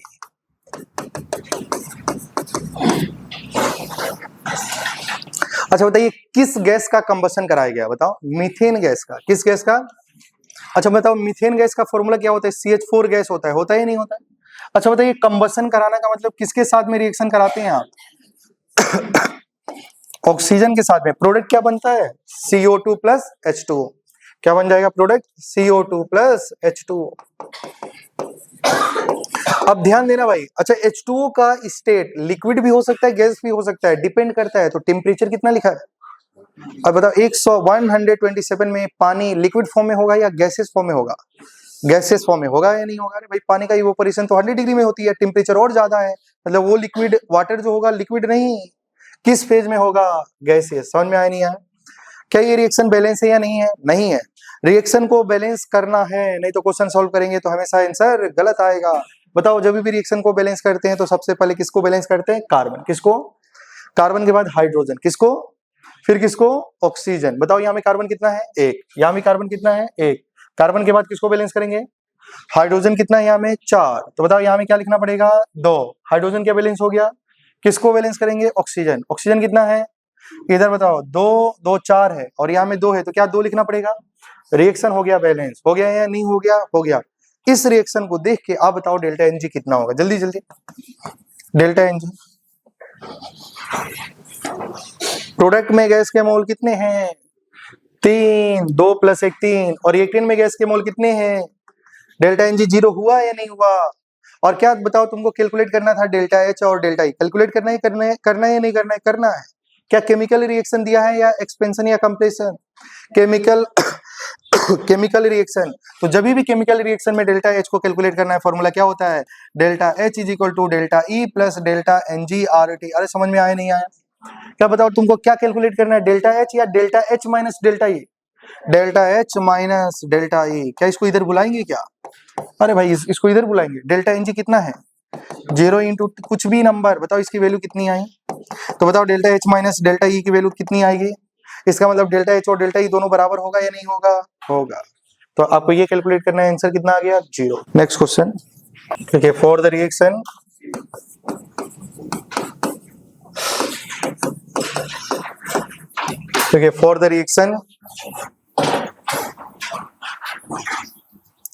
for the reaction N2 gas plus 3H2 gas gives 2NH3 gas if delta E is equal to minus 90 kilojoule. If delta E is equal to minus 90 kilojoule, find delta H at 27 degrees Celsius. Find delta H at 27 degrees Celsius. क्या समझ में आया क्या?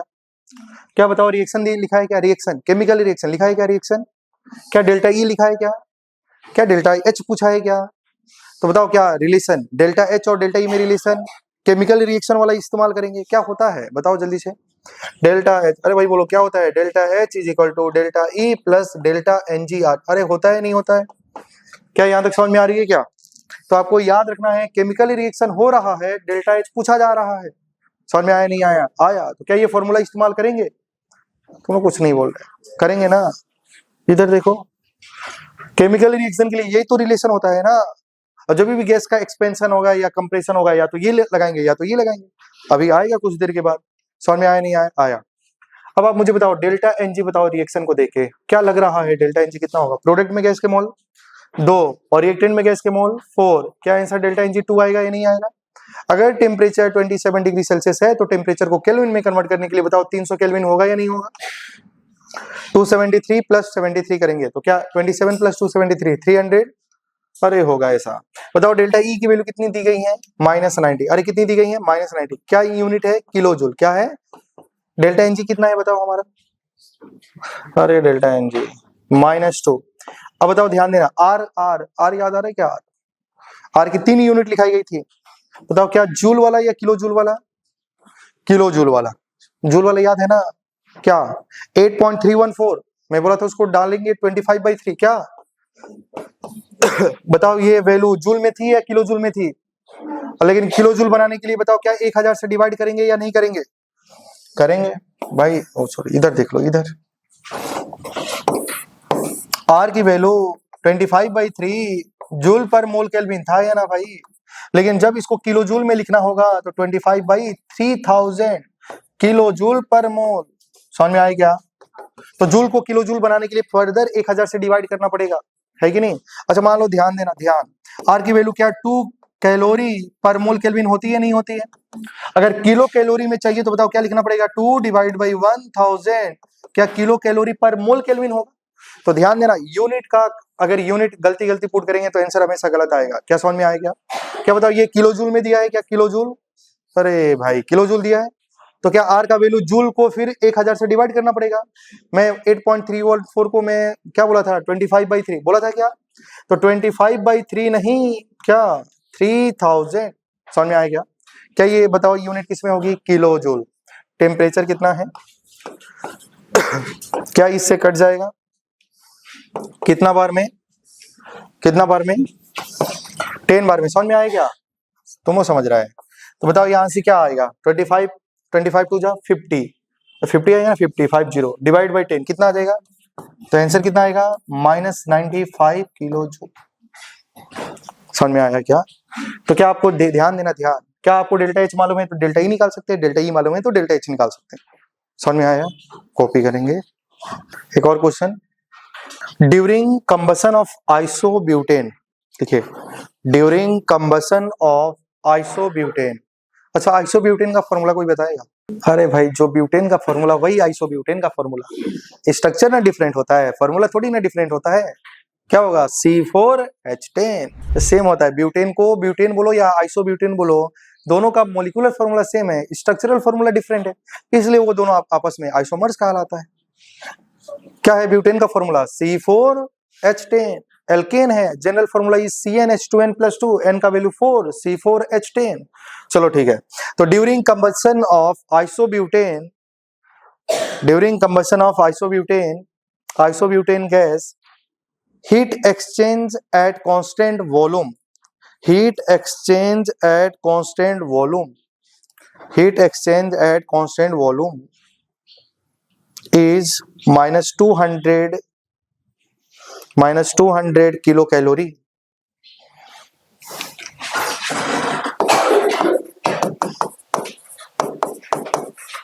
ठीक है,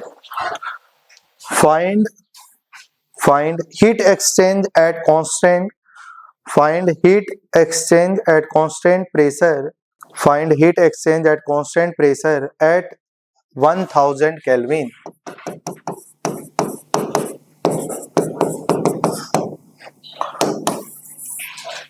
क्या समझ पाए?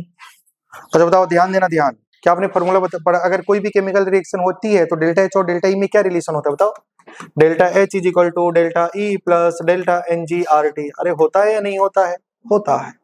अब थोड़ा सा बोर्ड पे ध्यान देना, क्या इस हीट को मैं QP लिख सकता हूँ क्या? QP लिख सकता हूँ क्या?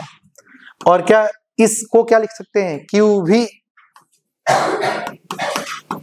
क्या ये भी फॉर्मूला हो जाएगा? वही सेम बात है, QP equal to QV plus delta NgRT। समझ में आया नहीं आया?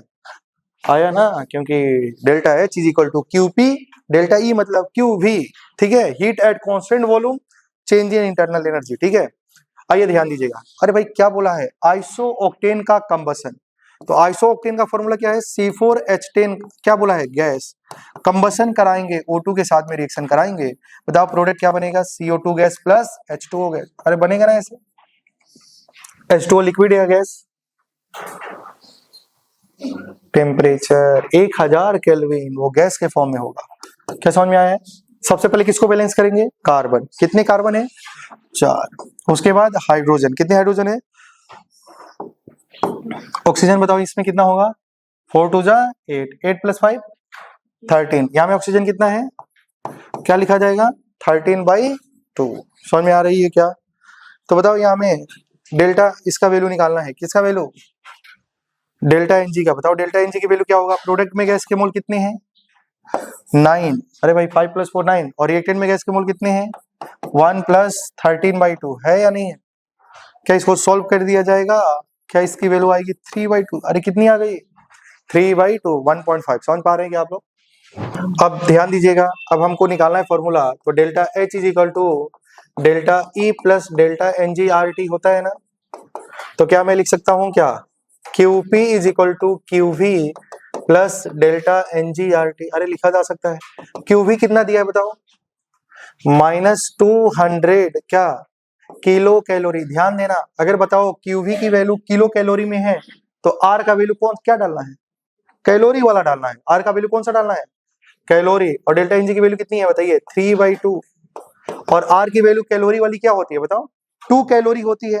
लेकिन किलो कैलोरी में क्या होगा? 2/1000। अरे क्या होगा? 2/1000। और टेम्परेचर कितना है बताओ हमारा? 1000। समझ में आया नहीं आया? क्या ये कट जाएगा इसे? क्या ये 2 से 2 कट जाएगी? तो बताओ -200 + 3, आंसर इज -197 किलो कैलोरी। भाई देख लेना कि डेल्टा E का वैल्यू जो दिया है वो किस यूनिट में दिया है, उसका यूनिट के अनुसार R की वैल्यू को डालना पड़ेगा। अगर वो ATM लीटर में देगा तो ATM लीटर वाला, जूल में दिया है तो जूल में। समझ में आया नहीं आया? आया। नेक्स्ट क्वेश्चन देखिए, ड्यूरिंग कंबशन ऑफ प्रोपेन, आप लोग ये सॉल्व करेंगे। During combustion of propane gas in bomb calorimeter, during combustion of propane gas, during combustion of propane gas in bomb calorimeter, heat release is 110 kilojoule per mole. During combustion of propane gas in bum calorimeter, heat release is 110 kilojoule per मोल। पहले इतना statement हो गया। पहले बताइए heat release हो रही है, क्या हो रही है? तो बताओ ये डेल्टा H है या डेल्टा E है? डेल्टा E, क्योंकि बम कैलोरीमीटर का मतलब रिएक्शन को कहां कराई जा रही है? Close container. और इसमें जो हीट निकल रही है वो डेल्टा H नहीं, डेल्टा E है। समझ में आया क्या? तो लिखेंगे find heat at constant pressure, find heat at constant pressure at 27 degree Celsius.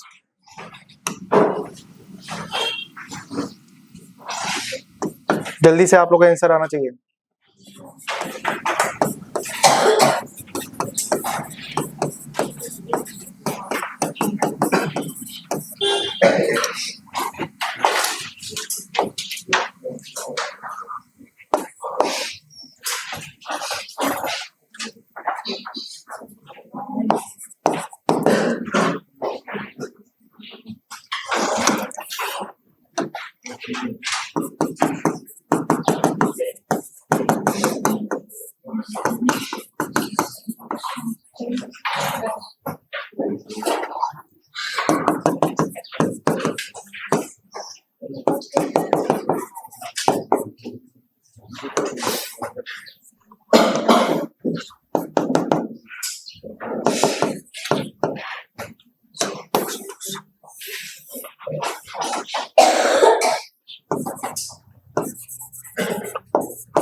अच्छा बताइए यहाँ में वाटर कैसा होगा, लिक्विड या गैस?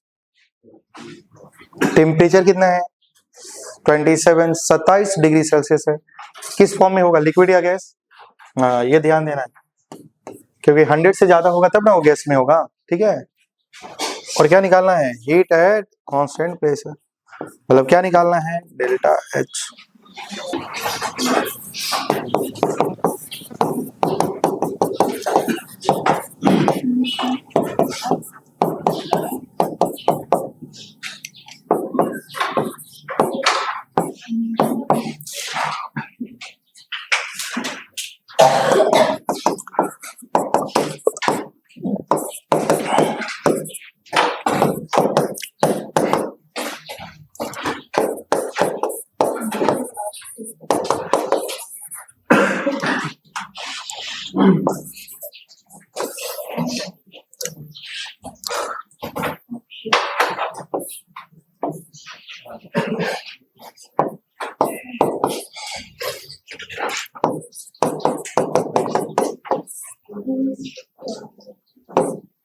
कितना आ जाएगा भाई, 2.5 ना, तो आंसर इज -112.5, यही आएगा।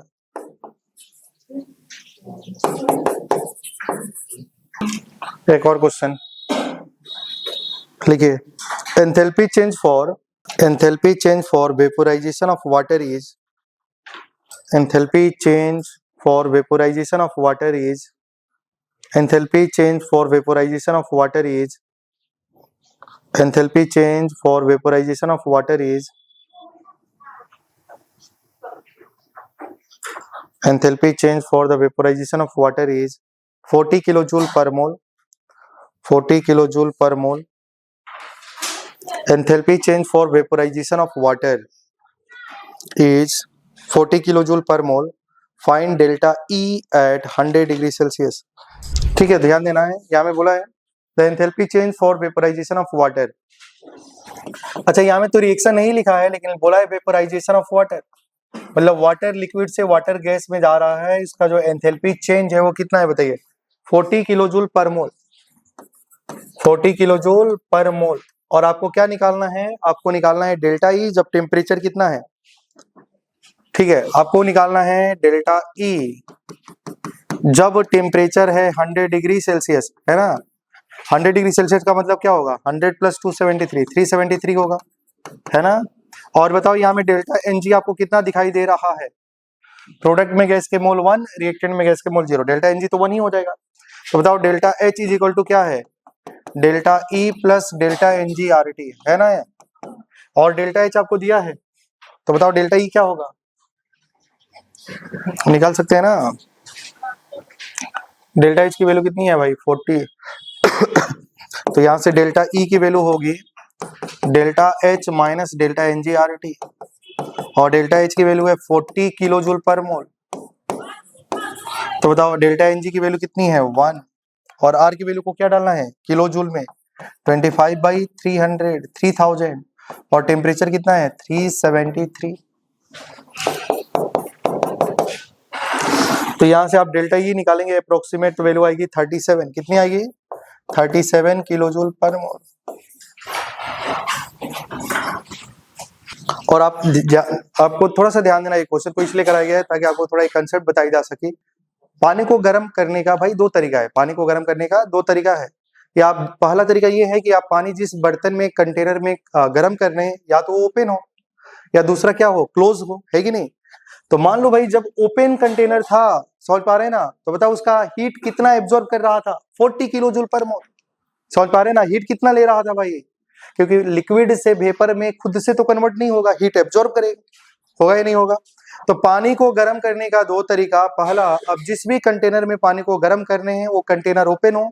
दूसरा केस ये है कि आप जिस कंटेनर में पानी को गर्म कर रहे हैं उसको क्लोज कर दीजिए, और आप दोनों में देखो किसमें हीट एब्जॉर्ब ज्यादा होगा, किसमें हीट एब्जॉर्ब कम होगा। अब बताइए, जब कंटेनर ओपन होगा तो बताओ उसमें हीट क्या लगेगा, ज्यादा, और जिसमें कंटेनर कम क्लोज होगा, QE का मतलब क्या होगा, हीट एट कांस्टेंट वॉल्यूम। इसका मतलब कंटेनर को रिजिड बना दो, क्लोज कर दो, जब कंटेनर क्लोज होगा तो वो कितना हीट एब्जॉर्ब करेगा, 37। क्या उससे कम लेगा या नहीं करेगा एब्जॉर्ब। तो यही बातें हैं, और ये तो कॉमन सेंस वाली बातें आपको समझ में भी आती है कि जब कंटेनर ओपन होगा तो उसमें ज्यादा हीट देना पड़ेगा इवोपरेट करने के लिए, क्लोज कर देंगे तो क्या होता है, हीट कम एब्जॉर्ब करेगा। तो यही क्वेश्चन को समझाने का एक तरीका है। समझ में नहीं आया, आगे बढ़ते हैं। क्वेश्चन लिखिए, a gas undergoes change in state, a gas undergoes change in state from 2 ATM pressure और 3 लीटर, उसका प्रेशर कितना है 2 ATM 3 litre to 4 ATM and 5 litre to 4 ATM 5 litre. इसका वॉल्यूम देखो, इनिशियल प्रेशर इतना, इनिशियल वॉल्यूम इतना है, ठीक है। अब दूसरा स्टेट में जा रहा है तो उसका प्रेशर भी चेंज हो गया, वॉल्यूम भी चेंज हो गया। If delta E equal to 30 ATM litre,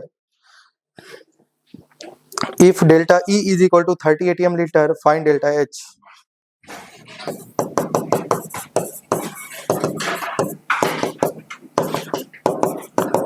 क्या आप बताओ, यहाँ में एक्सपेंशन हो रहा है, कंप्रेशन हो रहा है। देख लो वॉल्यूम बढ़ रही है, घट रही है। पहले वॉल्यूम कितनी थी 3 लीटर, वॉल्यूम कितनी हो गई 5। एक्सपेंशन कंप्रेशन हो रहा है या नहीं हो रहा है?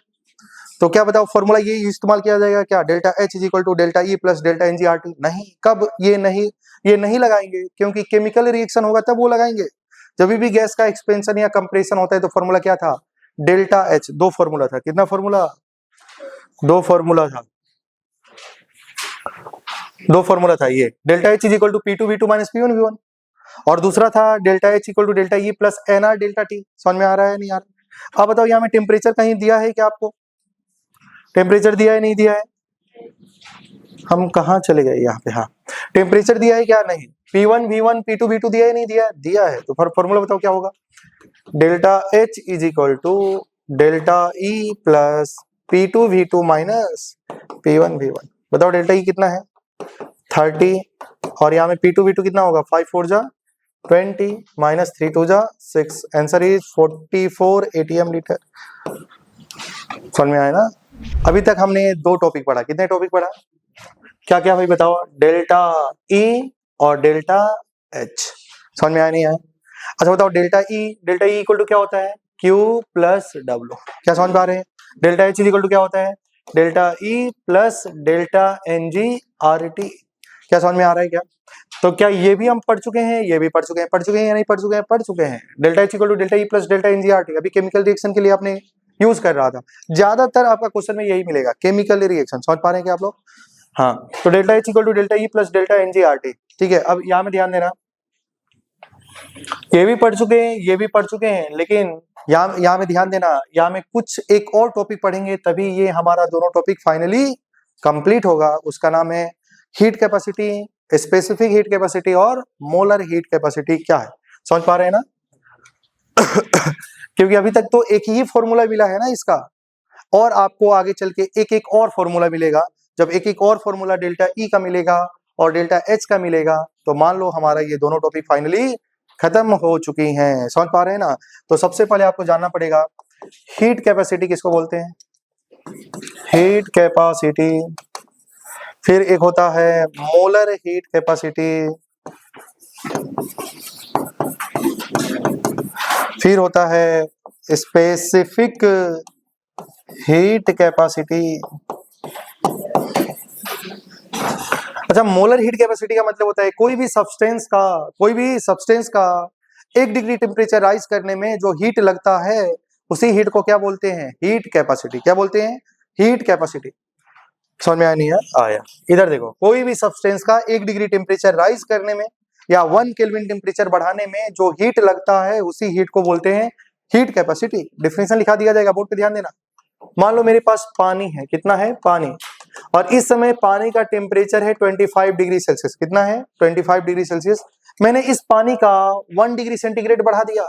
अब मान लो मैंने पानी का अब टेम्परेचर कर दिया 26 डिग्री सेल्सियस। बताओ कितना टेम्परेचर मैंने राइज किया, डेल्टा T कितना होगा बताओ, 1 डिग्री सेंटीग्रेड। अरे बढ़ाएगा या नहीं बढ़ाया, बढ़ाया। क्या 1 डिग्री सेंटीग्रेड बोलो या 1 केल्विन बात बराबर है, क्योंकि ये चेंज इन टेम्परेचर है, और जब भी चेंज निकालना है तो या तो डिग्री सेंटीग्रेड लिखो या केल्विन लिखो, बात तो बराबर है। नहीं समझे आप लोग? क्या मुझे नहीं लगा आपको समझ में आया? क्या ये 1 डिग्री और 1 केल्विन बराबर होते हैं क्या?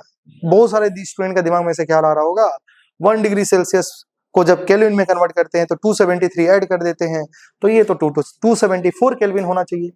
भाई चेंज है, क्या है? नहीं, मुझे लग रहा है डाउट है।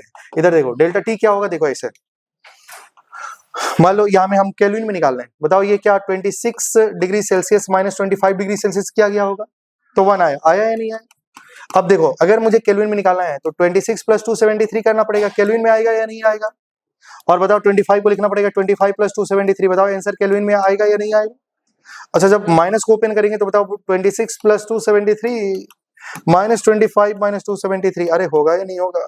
क्या ये कट जाएगा? 26 - 25 1 केल्विन होगा। तो जब भी चेंज इन टेम्परेचर होगा, या आप 1 डिग्री सेंटीग्रेड बोलो या 1 केल्विन बोलो, बात तो बराबर ही है। समझ में आया नहीं है? क्या यहाँ से 1 केल्विन आएगी या नहीं आएगी? आएगी। ठीक है, अब कंसेप्ट क्लियर हो गया होगा, आगे बढ़ते हैं। तो देखिए भाई, कोई भी सब्सटेंस का आपने 1 डिग्री सेंटीग्रेड टेम्परेचर बढ़ाया, बताओ यहां से यहां में आपने 1 डिग्री टेम्परेचर बढ़ाया, राइज किया या नहीं किया? अच्छा, 1 डिग्री टेम्परेचर राइज करने में क्या हीट लगेगी या नहीं लगेगी? क्या ये हीट एब्जॉर्ब करेगा या नहीं करेगा? तो जो हीट एब्जॉर्ब करेगा उसी हीट का नाम क्या है? Heat capacity. क्या नाम है? Heat capacity. क्या समझ में आ रहा है? तो कोई भी सब्सटेंस का 1 डिग्री टेम्परेचर राइज करने में जो हीट लगता है, उसी हीट का नाम क्या है? Heat capacity. क्या समझ में आया क्या? अच्छा बताओ, इसको मैं सी बोलूंगा, क्या बोलूंगा? हीट कैपेसिटी का सिंबल क्या है? सी। तो बताओ सी क्या है? ये हीट कैपेसिटी हीट के बराबर कब होगा? जब राइज इन टेम्परेचर कितना होगा? 1 डिग्री सेंटीग्रेड। अरे भाई, कोई भी सब्सटेंस का आपने जो 1 डिग्री टेम्परेचर राइज किया, तो उस समय जो हीट लगेगा उसी को क्या बोलेंगे? Heat capacity. समझ में आया क्या? The amount of heat required to raise the temperature in 1 degree centigrade और 1 केल्विन टेम्परेचर, तो जो हीट लगेगा उसी को क्या बोलेंगे? Heat capacity. समझ में आया नहीं आया? ठीक है, आगे बढ़ते हैं। अब हम बात करेंगे मोलर हीट कैपेसिटी। किसकी बात करेंगे? अच्छा बताओ, हीट कैपेसिटी, क्या ये हीट कैपेसिटी हमारा बताओ एक्सटेंसिव प्रॉपर्टी या इंटेंसिव प्रॉपर्टी? अच्छा बताओ, अगर पानी कम होगा तो उसको 1 डिग्री टेम्परेचर राइज करने के लिए टेम्परेचर हीट क्या लगेगा? कम। पानी होगा ज्यादा, उसको हीट करने के लिए क्या होगा? उसको मतलब 1 डिग्री टेम्परेचर राइज करने के लिए हीट ज्यादा लगेगा। समझ में आ रहा है क्या? अगर मान लो पानी एक ग्लास है, इसमें पानी है, इसका 1 डिग्री टेम्परेचर राइज करना है, तो इसमें तो हीट लगेगा भाई। अब मान लो पूरा टैंक है, अब इसका 1 डिग्री टेम्परेचर राइज करना है, तो इसमें हीट ज्यादा लगेगा और इसमें हीट कम लगेगा। क्या अमाउंट का बढ़ जाने या घट जाने से ये चेंज हो रहा है या नहीं हो रहा है हीट?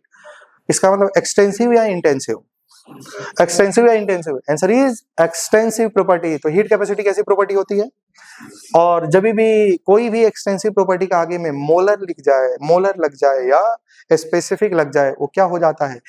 इसका मतलब मोलर हीट कैपेसिटी कैसा है और स्पेसिफिक हीट कैपेसिटी भी कैसा है?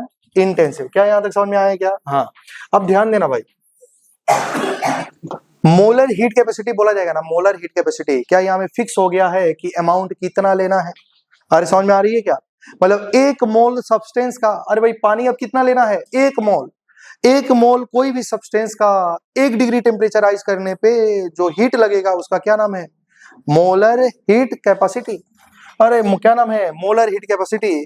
तो मोलर हीट कैपेसिटी क्या होगा भाई? देखो, Q/N डेल्टा T। यहाँ में हमने मोल फिक्स कर दिया कि पानी जो होगा वो 1 मोल होगा, तो 1 मोल फिक्स है ना। पानी जब फिक्स होगा ना, तो उसका हीट भी फिक्स होगा। समझ में आ रहा है क्या? तो आपने क्या कर दिया, 1 मोल सब्सटेंस का 1 डिग्री टेम्परेचर राइज किया, तो उसमें जो हीट लगेगा उसको क्या बोला जाएगा? Molar heat capacity. क्या बोला जाएगा? Molar heat capacity. समझ में आ गया? अब देखो ध्यान देना, स्पेसिफिक बोला जाए, क्या बोला जाएगा? Specific heat capacity. यूनिट भी सी है, मतलब कहीं कहीं सीएम लिखा होता है, कहीं कहीं सीएस लिखा होता है, हम सब सी लिखेंगे, केवल उसका यूनिट से पता करेंगे कि वो मोलर हीट कैपेसिटी है या स्पेसिफिक हीट कैपेसिटी है। क्लियर है ना भाई? अच्छा बताओ भाई, स्पेसिफिक का मतलब क्या होता है? पर ग्राम होता है कि नहीं होता है? होता है। तो स्पेसिफिक हीट कैपेसिटी क्या होता है? हीट पर ग्राम पर डिग्री सेल्सियस। अब डिग्री सेल्सियस नहीं, पर क्या होगा भाई? Per unit rising temperature. थोड़ा सा ध्यान देना है।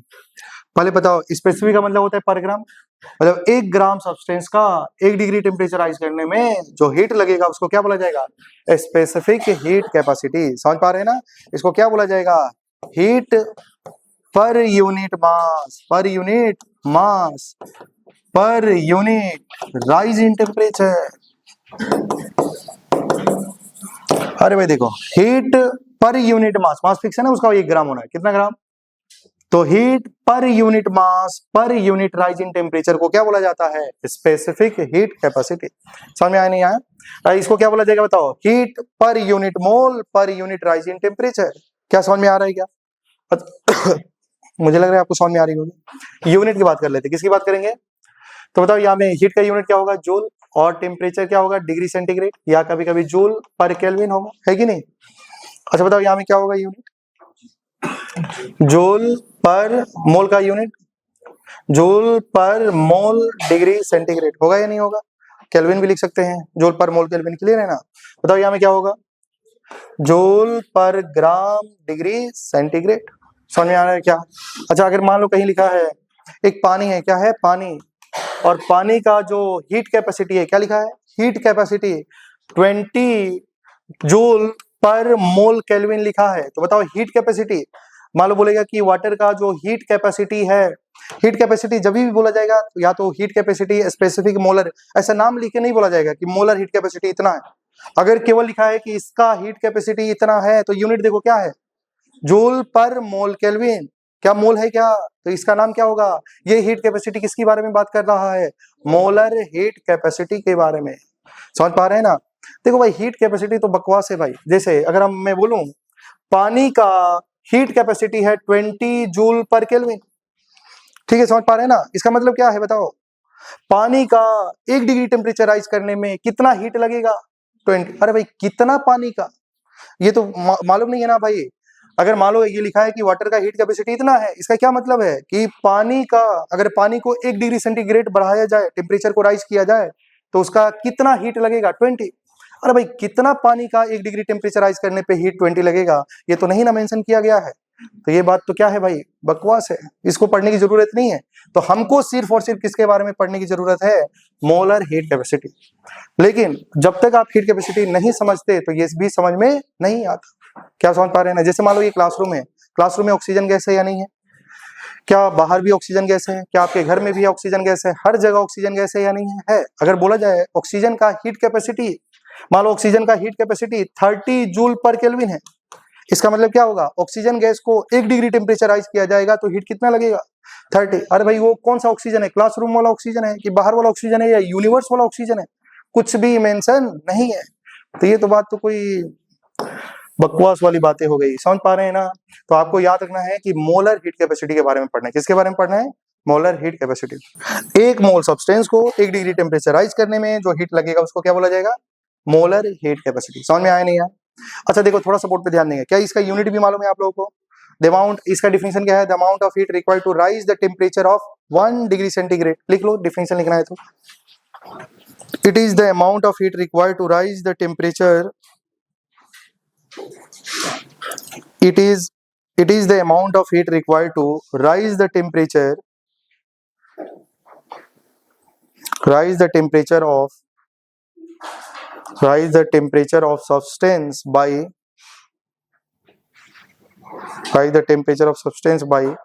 1 degree centigrade or 1 Kelvin is called heat capacity। समझ में आएगा। अच्छा अब इधर देखिए, वहां में जो सब्सटेंस है वहां में 1 मोल सब्सटेंस लिख सकते हैं, 1 ग्राम सब्सटेंस लिख सकते हैं, डिफिनेशन से में क्लियर है क्या। अब ध्यान देना, हीट कैपेसिटी का भाई 3 फॉर्मूला, इधर देखो, अगर मैं क्रॉस मल्टीप्लाई कर दूं तो बताओ Q इक्वल टू क्या आएगा, Q इज इक्वल टू, देखो क्रॉस मल्टीप्लाई करेंगे तो Q इज इक्वल टू क्या आएगा बताओ, C डेल्टा T। यहां में मल्टीप्लाई करेंगे तो Q इक्वल टू क्या आएगा, N C डेल्टा T आएगा या नहीं आएगा, और इसमें मल्टीप्लाई करेंगे तो Q इक्वल टू क्या आएगा बताओ, N M C delta T।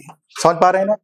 तो मान लो ये हीट एब्जॉर्ब करेगा ना, मतलब कोई भी सब्सटेंस को अगर 1 डिग्री टेम्परेचर राइज किया जाता है तो जो हीट लगता है उसी हीट का नाम क्या है, हीट कैपेसिटी। अगर सब्सटेंस 1 मोल है तो उस समय 1 डिग्री टेम्परेचर राइज को हीट करने में जो हीट लगेगा उसका नाम क्या है, मोलर हीट कैपेसिटी। अच्छा मैंने मान लो जो हीट है उसमें क्या कर दिया, प्रेशर कांस्टेंट कर दिया, क्या कर दिया, प्रेशर कांस्टेंट कर दिया। जब प्रेशर कांस्टेंट होगा तो बताओ ये जो हीट कैपेसिटी है वो भी क्या होगा, कांस्टेंट प्रेशर पे होगा, है कि नहीं होगा। जैसे मान लो तुमने यहाँ में जो हीट को क्या कर दिया, प्रेशर कांस्टेंट कर दिया, और प्रेशर कांस्टेंट होगा तो सी भी क्या हो जाएगा, कांस्टेंट हो जाएगा। मतलब यहाँ में ध्यान देना, QP इक्वल टू क्या होगा, NCP delta T। Heat at constant pressure equal to क्या होगा, mole into heat capacity at constant pressure into delta T। समझ में आ रहा है क्या। तो ठीक है, अच्छा, आप बोर्ड पे ध्यान देना, ये तो मान लो मैंने कांस्टेंट प्रेशर के लिए डिफाइन किया है, एक बार कांस्टेंट वॉल्यूम के लिए भी डिफाइन कर सकते हैं। तो बताओ QV इज इक्वल टू क्या होगा, बताओ QV इज इक्वल टू क्या होगा यहाँ में, CP डेल्टा टी, CP या CV डेल्टा टी, यहाँ में क्या होगा NCV डेल्टा टी, और यहाँ में क्या होगा MCV डेल्टा टी। समझ में आया नहीं है? अच्छा, यहाँ में जो हीट है ना, ये सारा हीट को हम लोग क्या बोल सकते हैं, डेल्टा एच, क्या बोल सकते हैं, और यहाँ में सारा हीट को क्या बोल सकते हैं, डेल्टा ई बोल सकते हैं क्या? तो ध्यान देना भाई, क्या ये इतना सारा फॉर्मूला है या नहीं है? है। तो बताओ हीट एट कांस्टेंट प्रेशर का फॉर्मूला क्या है, heat at constant pressure NCP delta T, MCB क्या लगाना है वो देखना पड़ेगा आपको, है कि नहीं, मास दिया है कि मोल दिया है कि क्या दिया है, ठीक है। लेकिन भाई ध्यान देना, हमको पढ़ना है तो किसके बारे में पढ़ना है, मोलर हीट कैपेसिटी के बारे में। तो यहाँ में एक और आपको फॉर्मूला मालूम चल गया कि delta H is equal to क्या भी होता है, एनसीपी डेल्टा टी, क्या होता है एनसीपी डेल्टा टी, और delta E is equal to क्या होता है भाई, डेल्टा ई का तो ये भी फॉर्मूला है, डेल्टा ई का ये भी फॉर्मूला है, डेल्टा ई का भी ये भी फॉर्मूला है, लेकिन जो हमारा सिलेबस में बार बार काम आएगा वो यही आएगा कि delta E is equal to क्या होगा, N C V delta T. अरे समझ में आया क्या? क्या मैं लिख सकता हूं यहाँ में, ध्यान देना, delta H is equal to क्या हो गया, N C P delta T. उसी प्रकार delta E is equal to क्या हो गया, N C V delta T. यहाँ में सी भी क्या है बताओ, सीपी, सीपी क्या है भाई, सीपी यहाँ में भाई देखो, molar heat capacity at constant pressure, समझ पा रहे हैं ना। और सीबी क्या है बताओ, molar heat capacity at constant volume, समझ पा रहे हैं ना। मैं आपको पढ़ा रहा था, तो बताओ डेल्टा ई का एक ही फॉर्मूला बताया था ना, डेल्टा ई का, delta E equal to Q plus W, और delta H is equal to delta E plus delta NGRT. मैंने बोला एक एक और फॉर्मूला आएगा, और ये दोनों फॉर्मूला ये आ चुका है कि delta E is equal to क्या होगा बताओ, एनसीवी डेल्टा टी, और दूसरा क्या होगा एनसीपी डेल्टा टी। समझ में आ गया? अच्छा बताओ यहाँ में सीपी क्या है, सीपी है molar heat capacity at constant pressure, और सीवी क्या है, molar heat capacity at constant volume.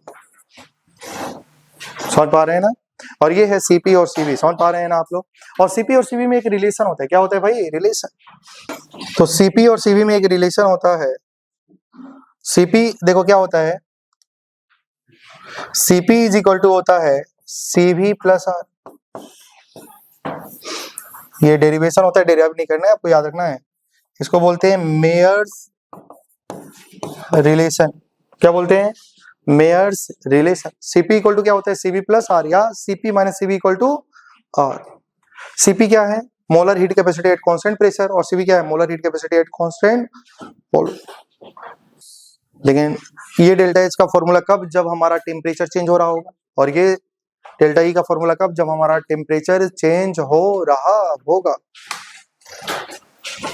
मतलब जो हीट होता है ना, हीट दो प्रकार का होता है, समझ पा रहे हैं ना। एक तो लेटेंट हीट होता है, एक सेंसेबल हीट होता है। क्या होता है, एक लेटेंट हीट होता है, दूसरा होता है सेंसेबल हीट।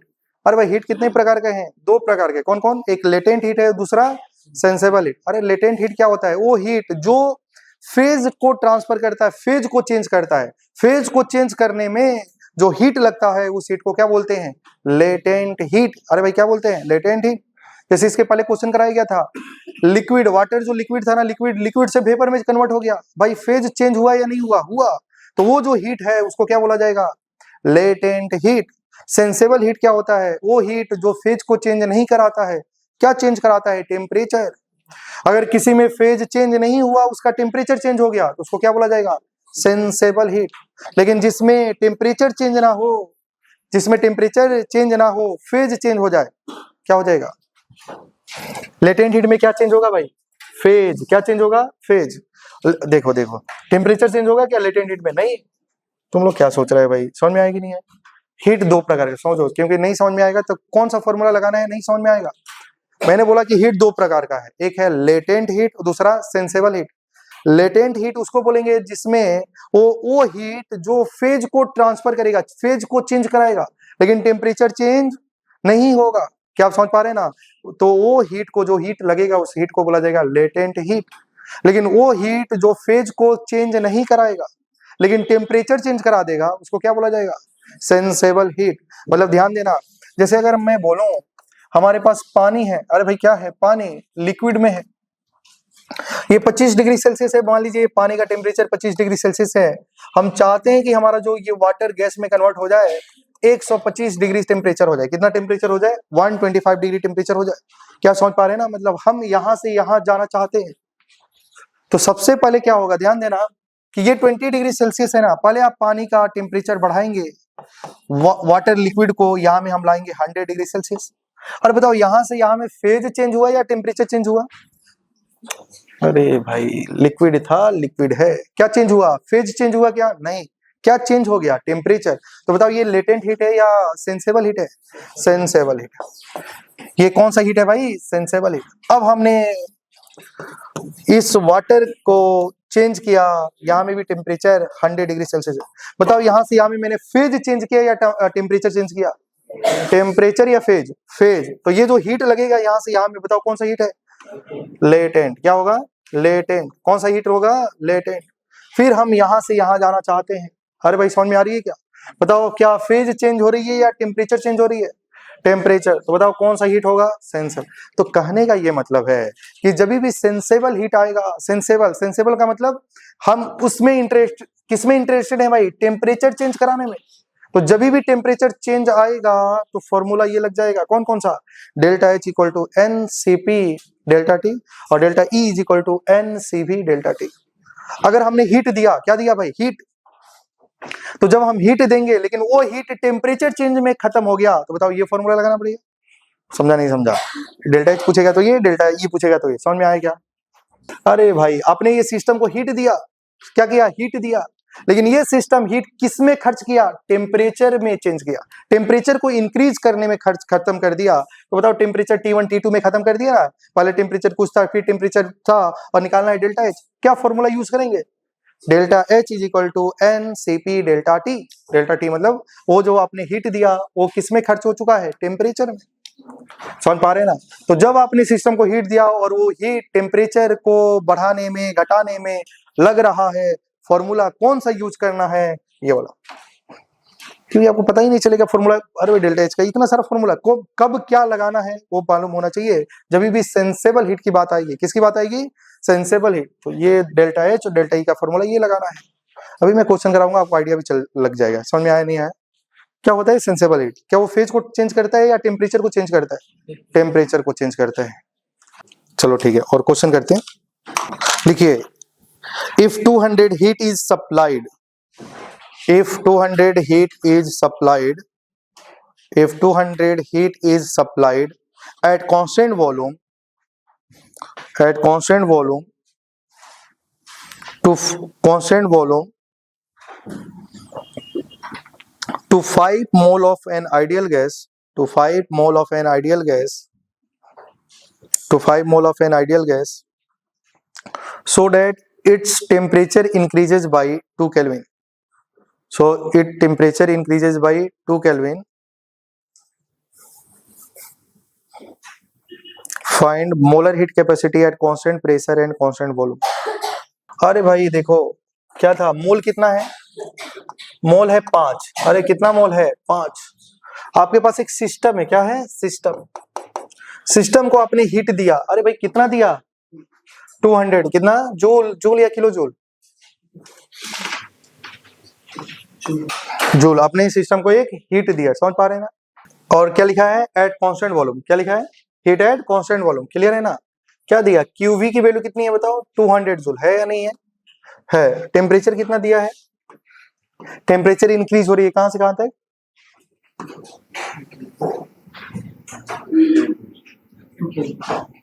कितना कितना?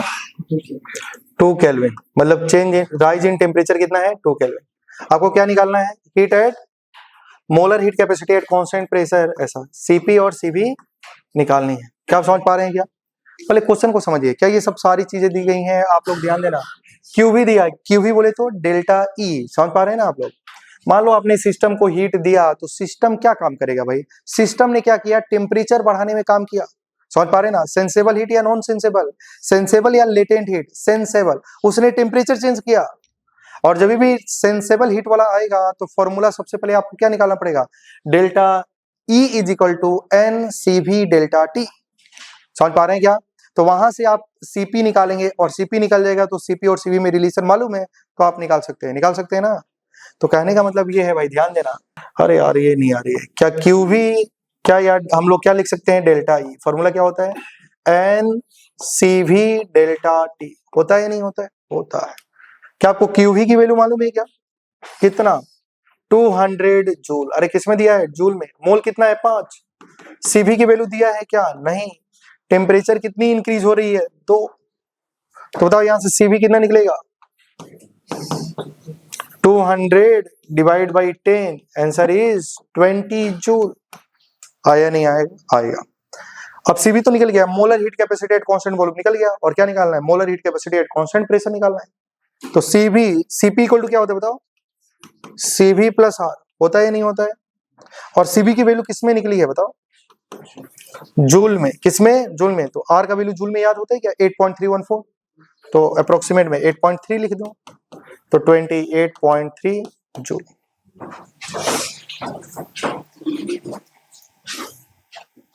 और मोलर हीट कैपेसिटी का यूनिट क्या होता है, जूल पर मोल केल्विन, जूल पर मोल केल्विन। मान लो कोई भी सिस्टम को आपने हीट दिया, ध्यान देना क्या क्या दिया है। अब एक सिस्टम है आपके पास, आपने ये सिस्टम है, आपने हीट दिया लेकिन एट कांस्टेंट वॉल्यूम, वॉल्यूम को कांस्टेंट करके हीट दिया, मतलब क्यूवी की वैल्यू आपने 200 दिया, मतलब आपका जो क्यूवी है वो क्या है, डेल्टा ई है। तो डेल्टा ई है, ध्यान समझ पा रहे हैं ना। और क्या पूछा है, molar heat capacity at constant, मतलब सीपी और सीवी निकालना है। तो अगर आप मान लो सिस्टम को हीट देंगे तो भाई वो हीट किस फॉर्म में खर्च करेगा, वो अपना टेम्परेचर बढ़ाएगा। क्या कर दिया, तो जब भी टेम्परेचर बढ़ेगा तो समझ लेना सीपी, और जब भी टेम्परेचर बढ़ेगा मतलब सेंसेबल जो हीट होगी ना, उसका दो ही फॉर्मूला है, या तो delta H is equal to N CP delta T, या delta E is equal to क्या होगा, एन सीबी डेल्टा टी। ये फॉर्मूला लगाना है जब हीट बढ़ेगा। समझ पा रहे हैं ना। तो दिया क्या है बताओ, डेल्टा ई दिया है, तो ये फॉर्मूला लगाएंगे तो क्या निकलेगा, सीवी, और सीवी निकल जाएगा तो सीपी निकल सकता है।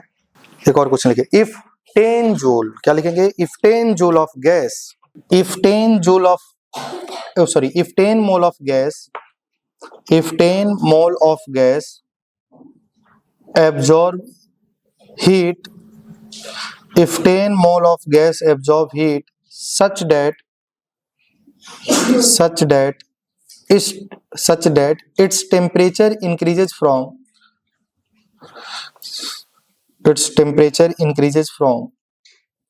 10 degree centigrade to 110 degree Celsius, 10 degree to 110 degree centigrade. If molar heat capacity at constant volume, if molar heat capacity at constant volume is 20 joule per mole Kelvin, molar heat capacity at constant volume is 20 joule per mole Kelvin, find delta H। पहले आप लोग ना बताइए क्या क्या दिया है, क्या आपको मोल कितना दिया है भाई, 10, और टेम्परेचर 10 डिग्री से इंक्रीज हो रही है 110 डिग्री सेंटीग्रेड, है या नहीं। और बताओ molar heat capacity at constant volume कितना दिया गया है, 20 जूल पर मोल केल्विन। क्या निकालना है आप बताइए, आपको क्या निकालना है भाई, वही उल्टा सोचना है, वो आराम से हो जाएगा। कैसे किया जाए बताओ, सबसे पहले क्या हम सबसे पहले, ध्यान देना, सीवी से क्या करेंगे, सीवी से, क्योंकि डेल्टा एच निकालना है। डेल्टा एच का फॉर्मूला क्या है बताओ जल्दी से, delta H is equal to क्या होता है, एन सीपी डेल्टा टी। अरे होता है क्या सीपी मालूम है क्या सीवी मालूम है, तो क्या CP is equal to CV plus R होता है, क्या निकल जाएगा क्या, तो क्या सीपी निकाल लेंगे और यहाँ में डाल देंगे, मोल मालूम है डेल्टा टी मालूम है, क्या एच निकलेगा या नहीं निकलेगा। चलो सॉल्व करो जल्दी जल्दी।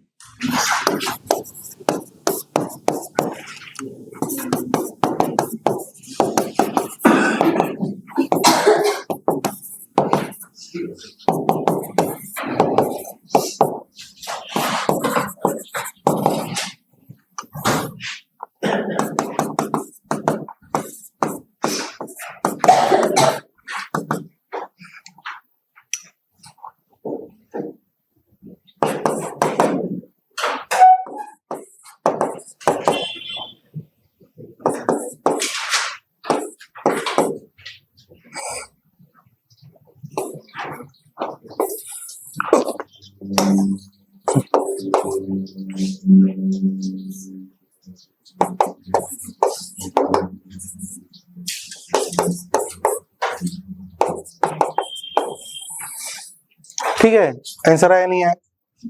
फिर देखो ये 1000 है कि नहीं है, तो ये जूल में आएगा, 1000 से डिवाइड करेंगे तो किलो जूल में, तो सेम आएगा 28.3 किलो जूल। कितना आएगा?